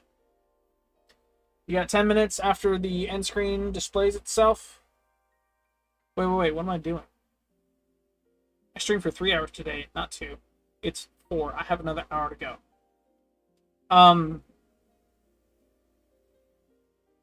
Yeah, but in either case, if you're new or on the comeback, be sure to hit that follow button or subscribe. Tells me you want more of this kind of content. This next hour, I'm going to be transitioning over to. I'm not ending stream just yet. Not just yet, Joe. Hang on. Hold your horses. I still got another hour to go. I just realized it. I know there's a delay.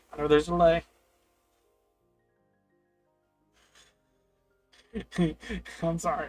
I made a boo-boo. I made a mistake. I was so entranced I thought time had skipped. I thought I had skipped time. That was my mistake. Let's back up for a second. I'm not ending stream. I got another hour. Ugh. Just letting those of you watching know. At the end of stream, I'm going to put up the end screen, right? You got 10 minutes during that end screen to get a guess in for the number of posters I bought on Warframe. I bought a lot of them. They look something like... Let me get a hold of this. There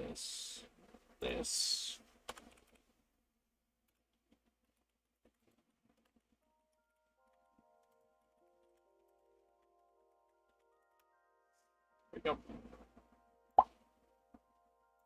This.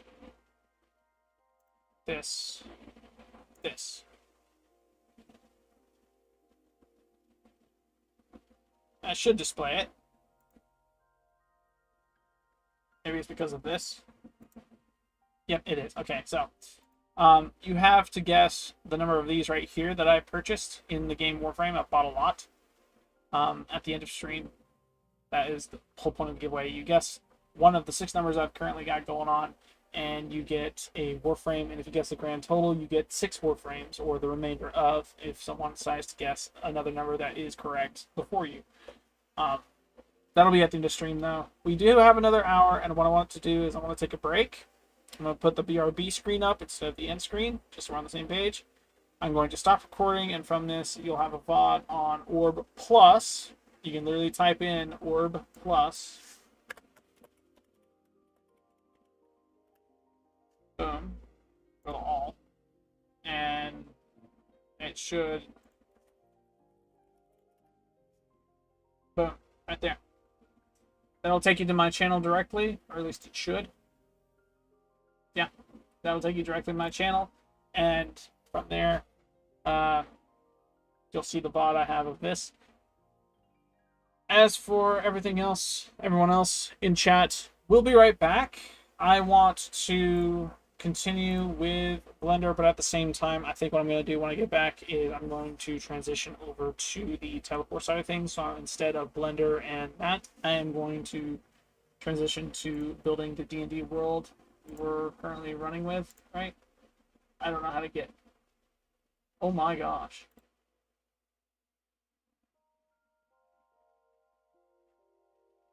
How do I get out of knife mode?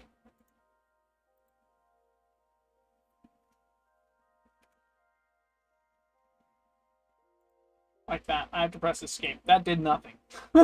I made a boo-boo, chat. I made a boo-boo. I'm going to save this, though, because we did make progress. I am going to save this.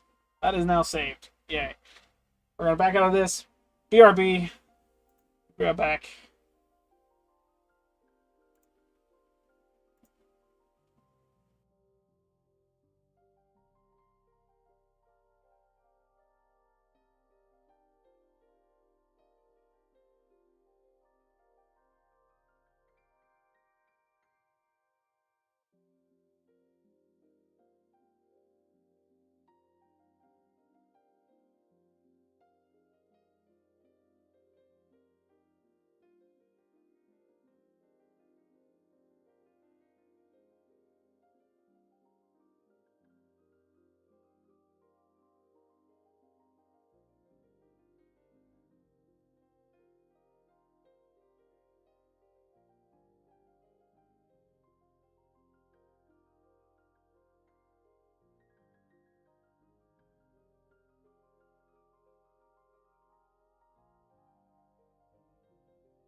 Alrighty. Welcome back. We did a 7-minute break. Wasn't too long, wasn't too short. I get it's a little shorter than what I typically do for breaks, but I'm having so much fun. I don't want to stop. I don't want to stop, chat. Can you blame me? I don't want to stop. Just let me go. Anyway, today, we have moved on. We're now on to our lovely D&D mode. I feel like I've made enough progress on my ventures through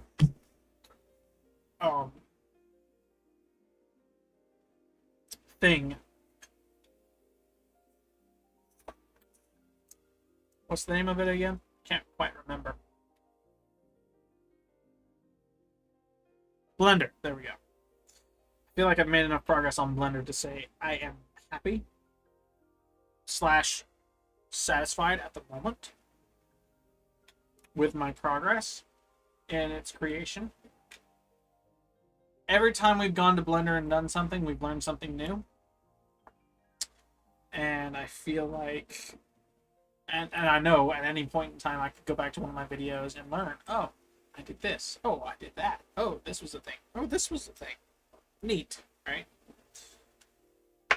So now we are going to have a little bit of fun with D&D, creating a new world, having some fun with that. Right? Okay. Is that okay with you? Is it okay with you, chat? Can I do that? Is it okay? I think it's okay. I want it to be okay. I'm breaking out the dice. I'm breaking out some fancy dice too. I know it's going to be a little hard to see, but these are some hollow dice I got from Etsy way back when. Has some gold numbers, got some dragons about them. They're super fancy. Haven't broke these out very much. Now we are. Boom. Good. Thank Mindshow. He held our place for us while we were off doing our goofy stuff. Having some fun, right?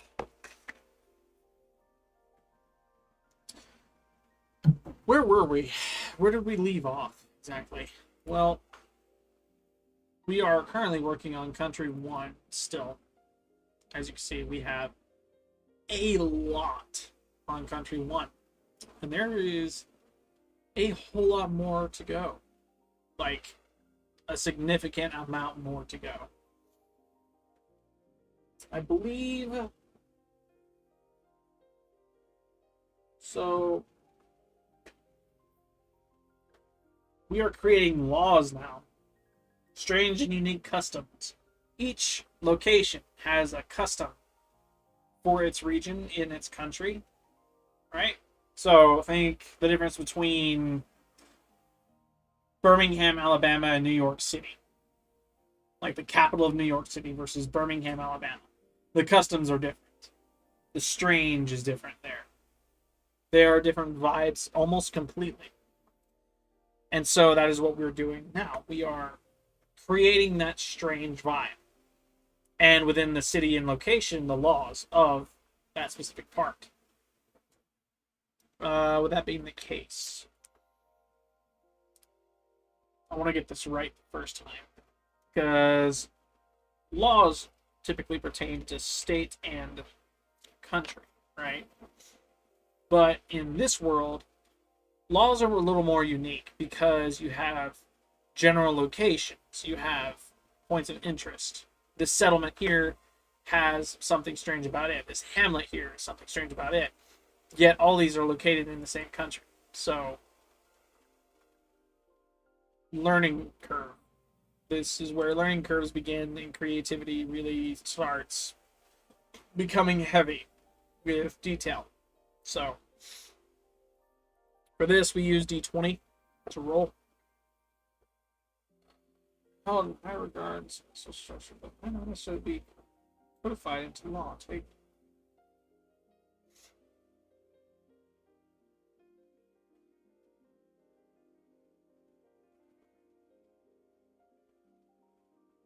to your city. So yeah, it is point of my interest. Cool. So for here, we have point of interest one, boom, this. Boom, we have unique customs.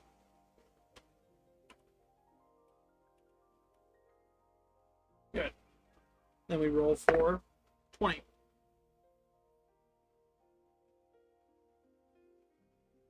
15. In this locality,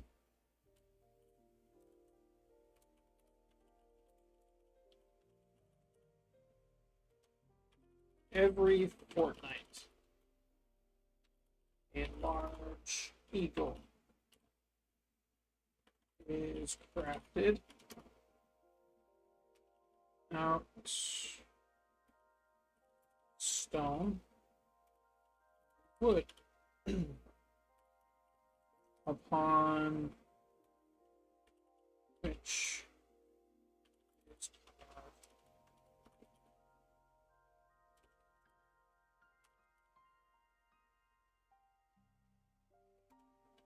the greatest desire of the day. An old age and animates the eagle and it soars away. This is the uniqueness of this. What's super unique about this locality? What determines whether or not you're accepted or shunned within this, right? And I'm tempted to make it a per, not family, because it's already per point of interest, right? I'm going to say it's something a family does. It's a custom of this city that each family creates either a wooden or stone-like eagle per this, right? And from that, it's some old mage, after gathering it from the mass populace, animates each and every one of these eagles and then sends them off, right? I think that's accurate. I think that works.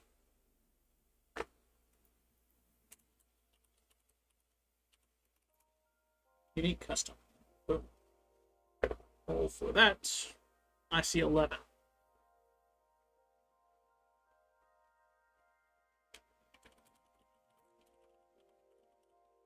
In this locality.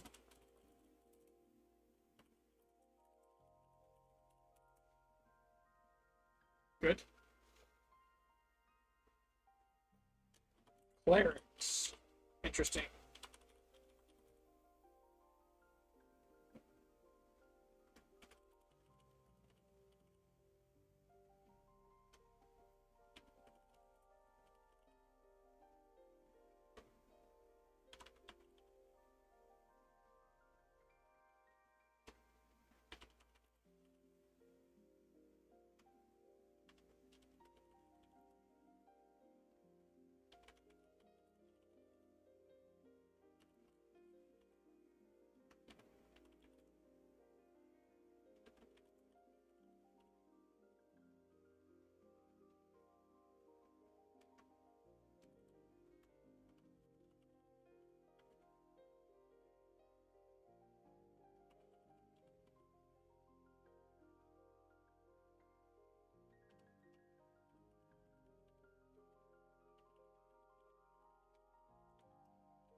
Already this is interesting because I was not expecting this off of a roll.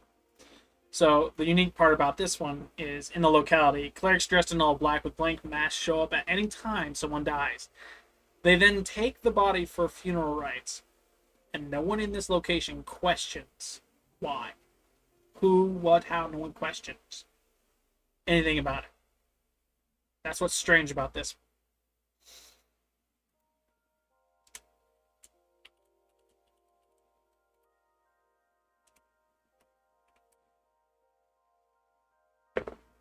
Roll again. What was this? We got 20. Nat 20.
That is the most interesting one so far. This one specifically. All 10,000 plus people have an autobiographical song to be sung when introducing themselves to others. Chat. That is going to be amazing. I'm gonna start recording now. I'm recording for YouTube. YouTubers, welcome along. Welcome viewers. Welcome. I am I'm creating unique customs for each of the points of interest within. Ooh, hello, I just tore a book. Sadness. That was unfortunate. I'm creating unique customs and strange things that occur constantly throughout my points of interest for this D&D session, right? That I'm currently constructing. This world I'm constructing, if you will. We just got to a small city with a populace of 10,000. The strange thing about this is that each citizen, each and every one of them, composes a brief autobiographical song to be sung when introducing themselves to others. Oh my gosh. You guys are going to get to hear my voice singing pretty loudly.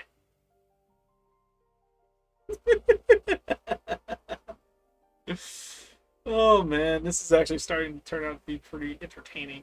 This is going to be interesting. We're going to roll again for that. Boom, we got a 17.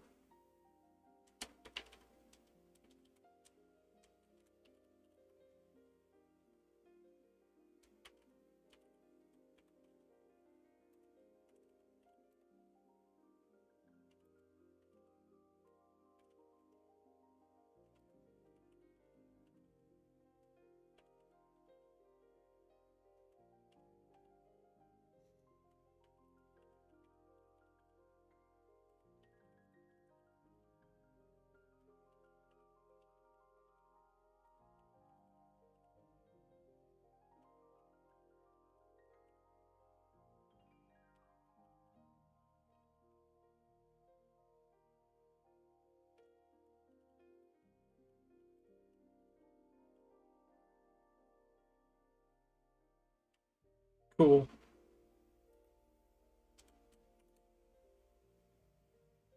Cool.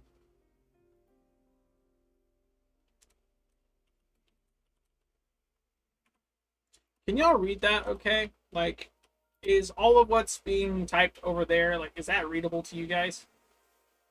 Maybe if I did this. Is that readable?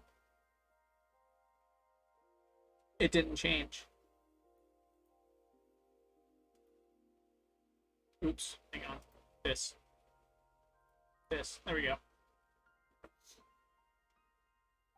It's delayed even on my screen, so it's a little wonky. Sorry. I hope all of what's right there is readable, because I'm like, I know I'm going a little fast.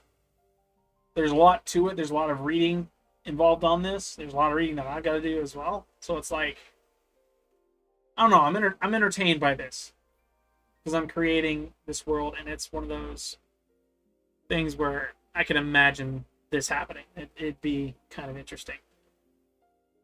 I don't know. I figured I'd ask, see what you guys' thoughts are. We got 13 on that roll.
Good.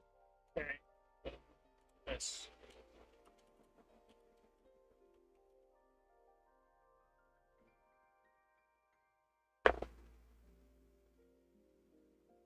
$20.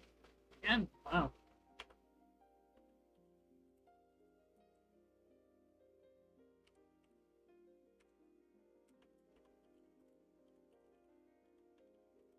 Okay, not again.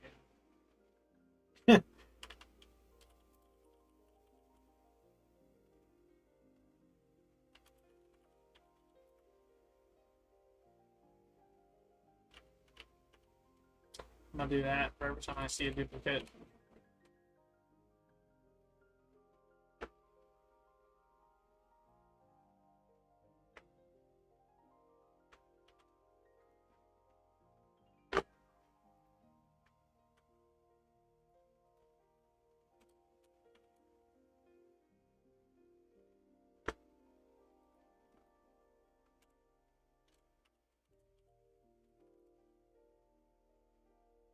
Okay, that works. Eh, that's a 9.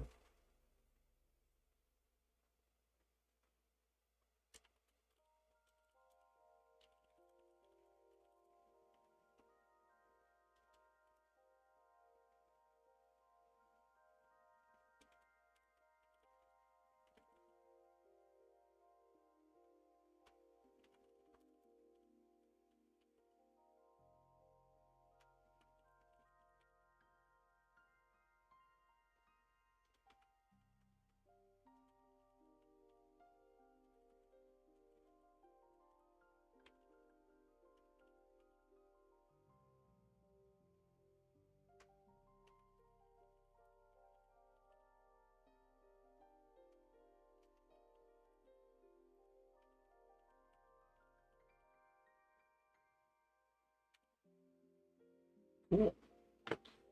Interesting town. At the age of 14, everyone gets a tattoo of a starburst on the back of their neck to ward away evil. Kind of like a chipmunk with its bare claws.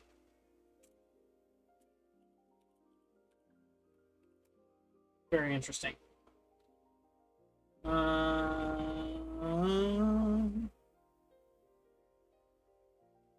It's so hard to read that. 7. My eyes are good, but when it's light being shone back into them, things get a little bit more blinding. That was a 7.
Where have I heard that story before? In the middle of town, the citizens tend to fire that has burned for generations. It's said if the fire goes out, calamity will follow.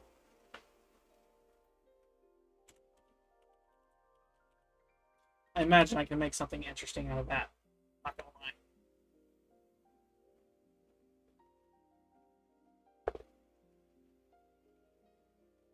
That was 11. Hello. Where is the cleric's at?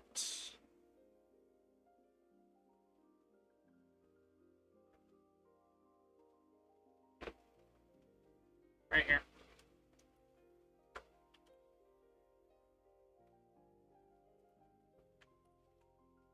Boom. That's the thing.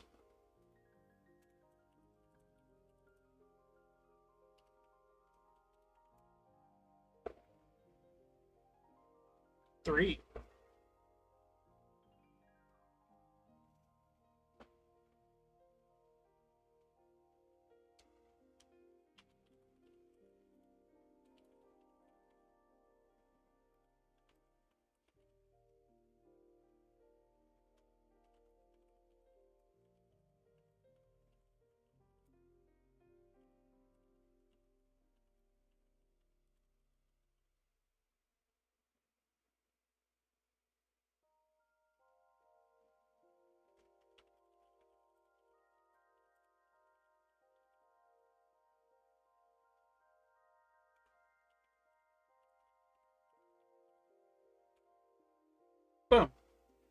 Now, everything about this has a unique custom to each of the points of interest.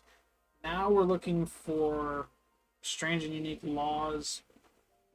This regards specifically the unique customs that you see on each of these, right? A law pertaining to this and the punishment for breaking it.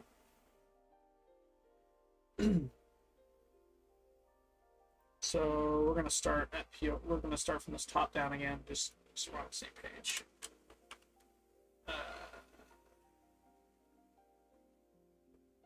Unique customs laws.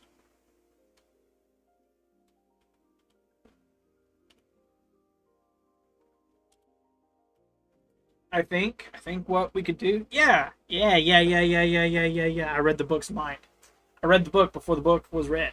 What I'm going to do is I'm going to roll a d4 for each of the POI. So in this case, we got 1 on that one. Boom. Then we roll a single d20 to determine what law specifically, or laws plural, go to each one of these. The d4 is for determining how many laws are pertained to the custom, right? And then the d20 is to determine the actual law itself. Keep things simple. So we have that there.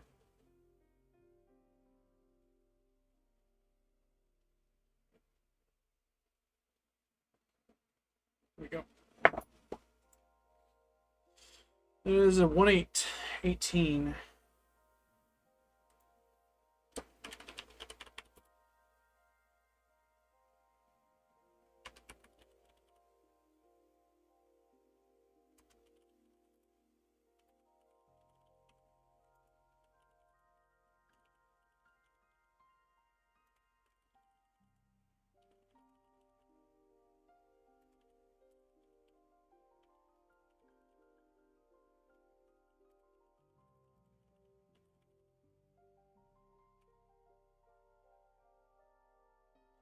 This is a law. Boom.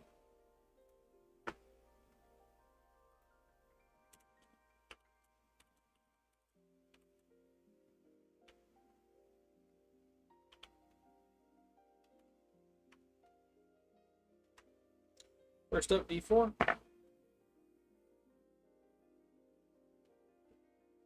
We got 2 off of that one. First law is 13.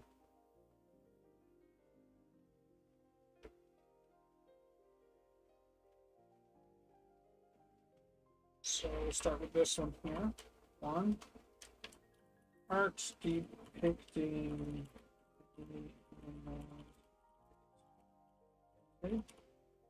It's the first law. 2.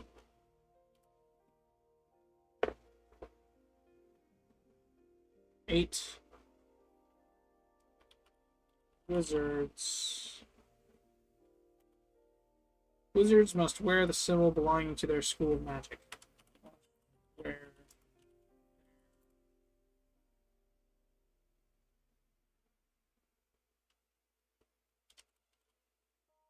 a symbol belonging to their school of magic.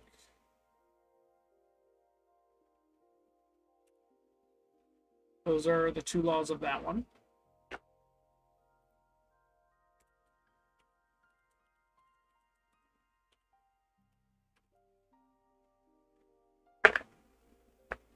Let's see what we got. We got 3. We got 3 laws on this one. 17.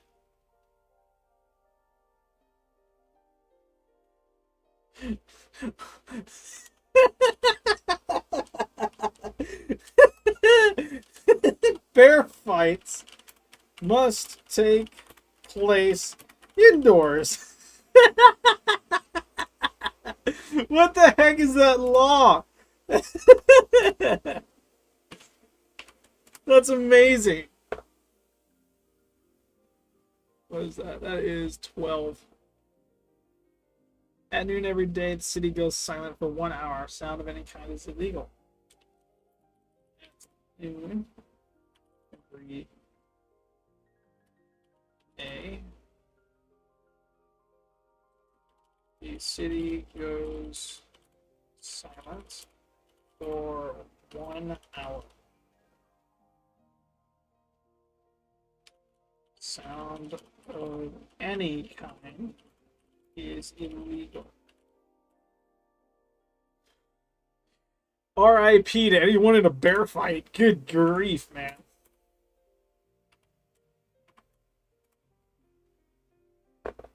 That is insane. 16.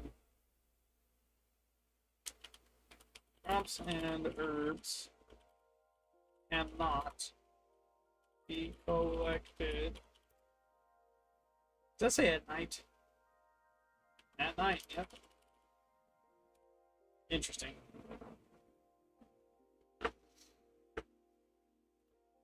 Everything just.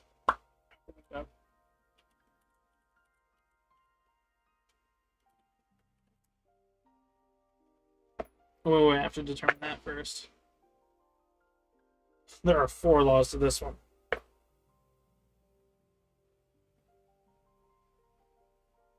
That says 2.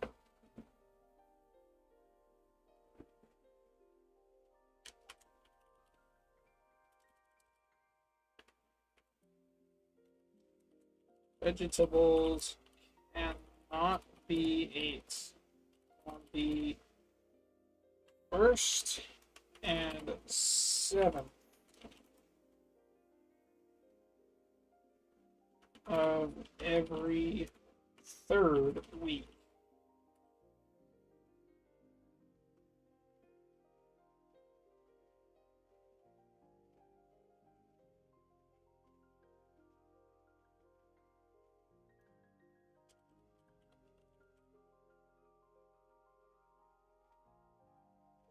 I don't know. I don't make the laws, man. I don't make them. I'm just doing stuff. I need a redeemer stance. You are all into Warframe right now. I respect it. I was there. Wow. He was into Warframe at the moment. Crazy.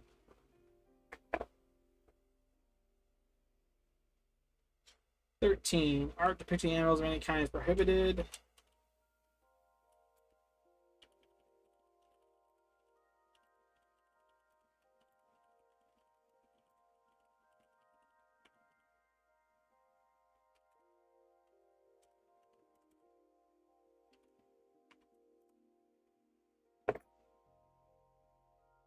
"3. Wind instruments are banned.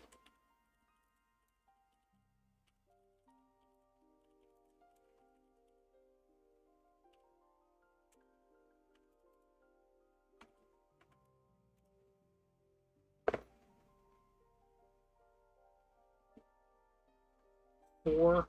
Bags of holding are illegal inside city walls."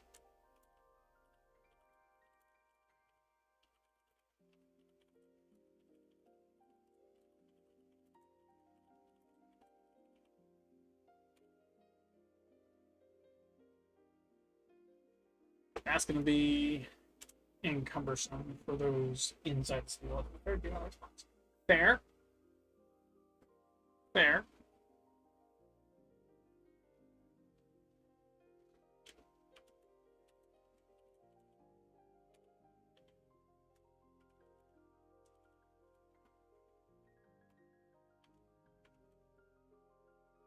I have to roll a d4 for this. Let's drop it on that. See if I get a better roll, shall I? There we go. We got 2. 12.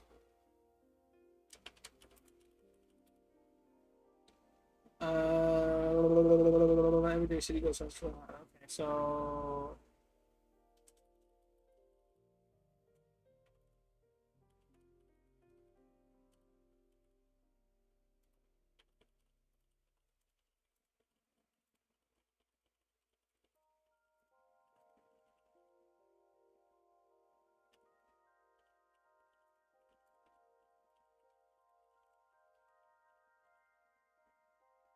Sound of any kinds of illegal. Yes, good. Okay. I have 2 laws I have to put down for this.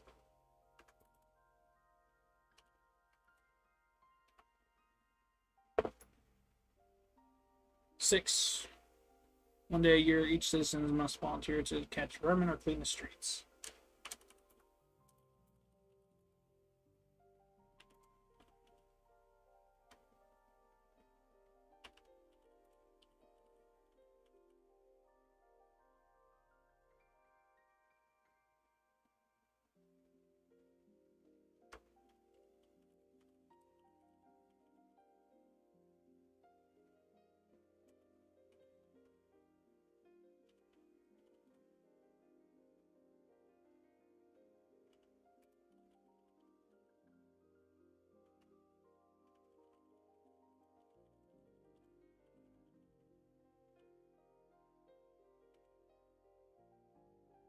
Good.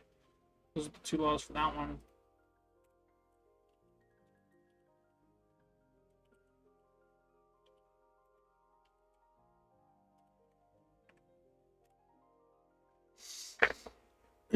We have 1 law for this. 19.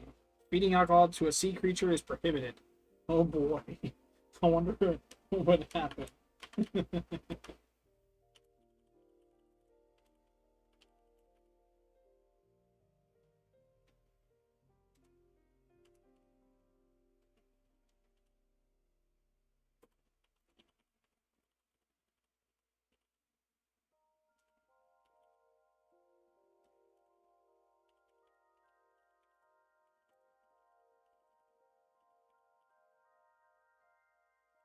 Is it illegal to do that in real life?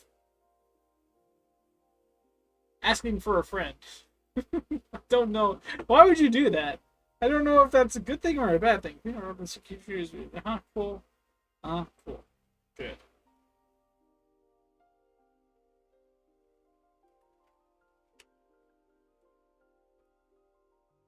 I've never. Interesting.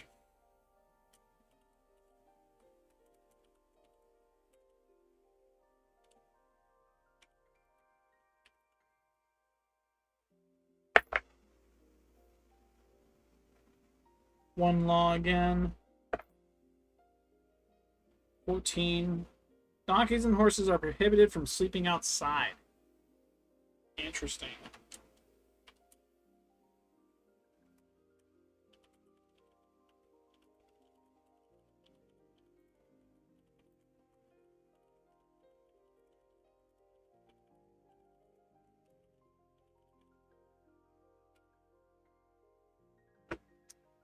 I don't even know anymore. This is weird.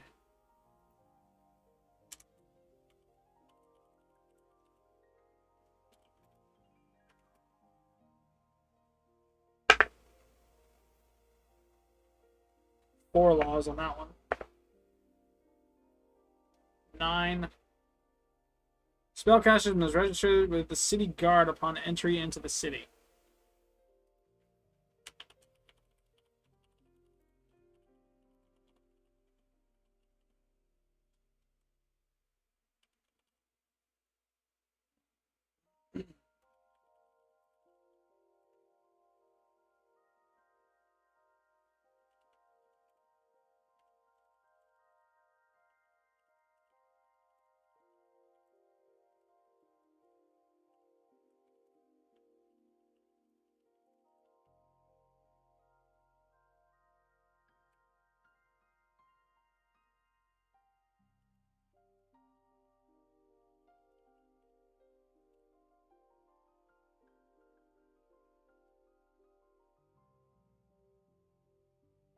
Good. Oh, wait, was that... Did we roll 4 on this? We did.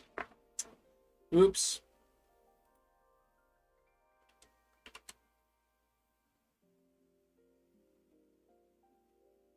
Oof.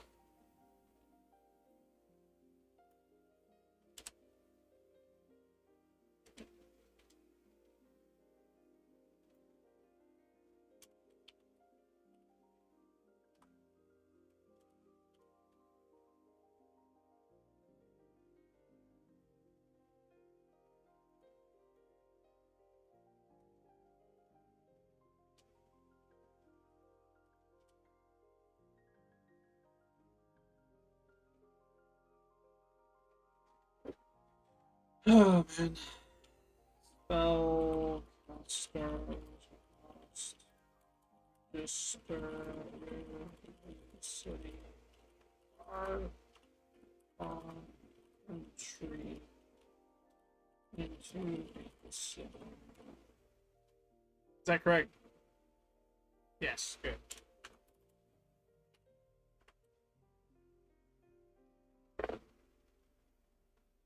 Got an 18. 18 is Blaze Long. Okay, so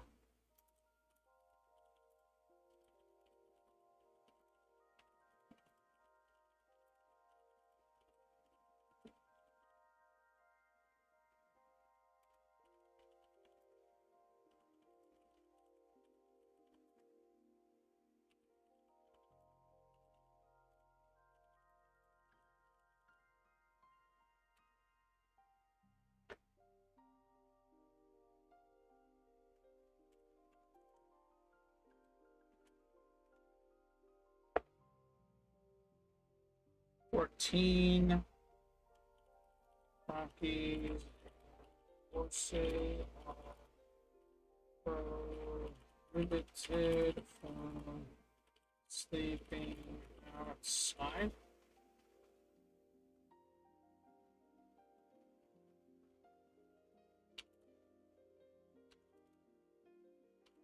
Or 2 vegetables and not be eaten. Not the first, the third, second, and 7th days. Yeah, streaming. Third week. Yes, I'm streaming. Oh, I'm like getting done. I technically am. I've got another 30 minutes to go. Oh, okay. I think about playing Siege. So. Okay.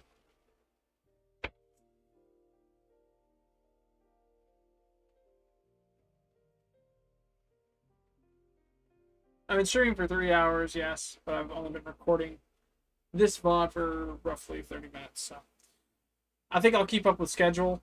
Here in the next 6 minutes, I will end stream. We'll have a 30-minute VOD to go along with everything else. I'll try and I'll finish up the laws first, and then from that, that'll be a thing. Thank you guys so much for watching. We have 9 to 6. We have 5 minutes left of stream. Comment below. Comment on the live chat. Let me know what you guys think of this kind of content. I understand it's just been a lot of typing, rolling the dice, fun jazz and stuff. A little interaction wouldn't hurt. I'm creating... crash my chroma. Base chroma or prime, because I like both. I hate base chroma's skin. I like both of his deluxe skins. Every other skin for him, not good. Not good at all. I love Chroma Prime. I love Chroma Prime. I hate his base skin. Looks like a tumor. Anyway, if you're newer on the comeback, follow, subscribe, share, comment in the live section, or again on the comment section of the VOD I post, or plus on this one. What exactly? Yeah. Have fun. That skin's awful. What can I do to improve this kind of content? I understand it's just a lot of rolling and typing and having fun. I feel like the content in this kind of stream, this kind of VOD, is going to be the interaction I have with chat. Without the interaction, it's kind of like I'm just typing up a book at this point. I'd like to get to where I can interact with chat on a level of, ooh, you're interested in what I'm doing, and it's not just, you don't like streaming, so I'm not going to watch, kind of thing, you know? That's just me, though. We're going to roll for the laws of customs in this a little longer. We have 3 laws on this one, so boom, boom, yay, roll. 7. All property disputes shall be settled by magic snail's race. By magic snail races. It's fun. Yep. Have a great day.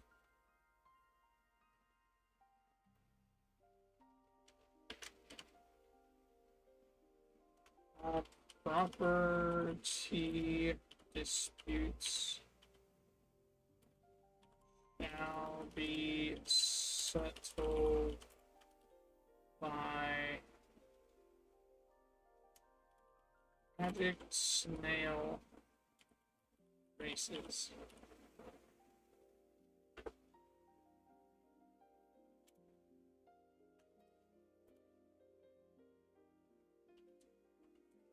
I think there are 3 laws to this.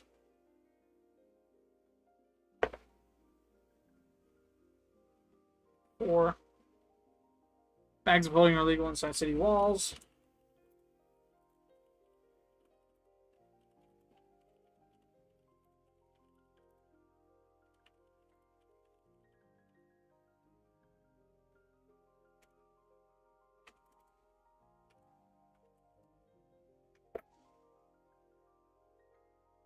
8.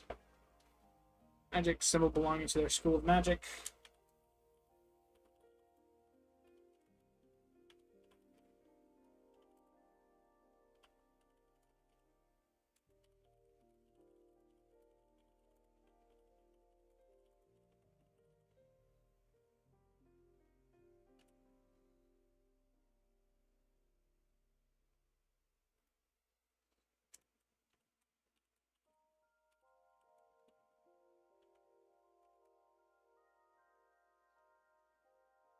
'Yeah.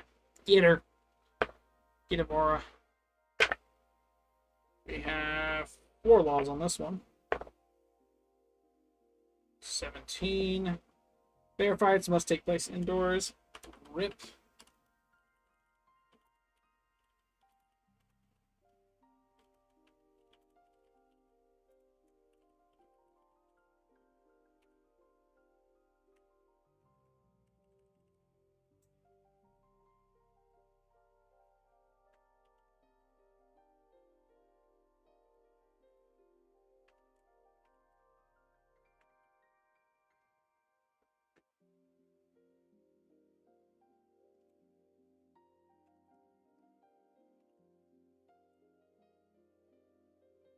Sure, I'll just leave it like that. I don't mind. 15. It's legal to charge money for water.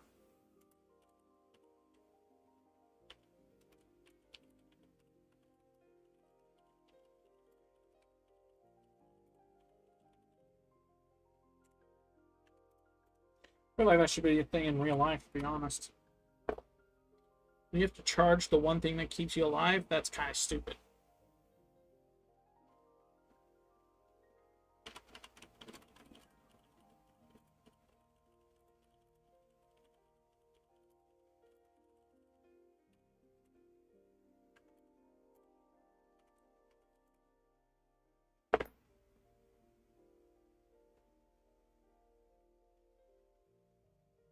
$12.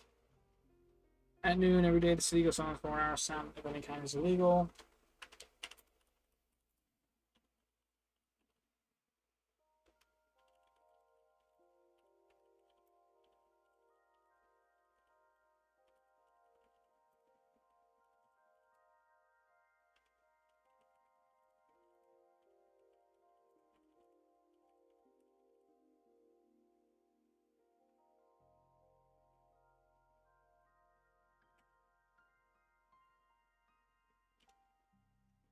Yay. Okay. That rounds us out. We have streamed for 3 hours. Is Brute Prime good? Yes, depending on build. Honestly, that can be said with half the frames and more frame. Yes, depending on the kind of build you go for. Key is the Ultra Instinct frame. That rounds us out for stream, though. I appreciate you guys for watching. If you enjoyed, drop a like, follow, share, subscribe, that kind of thing. If you find yourself new on the comeback, be sure to hit all those buttons, because that tells me you like it. How much? A little bit. Enough to come back. Interactability would be nice.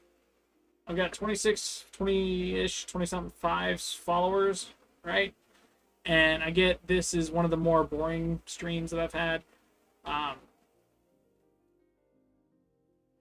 think I've done pretty good. I think we did pretty good, chat. Made progress. With that being said, I'm gonna be modest with that progress.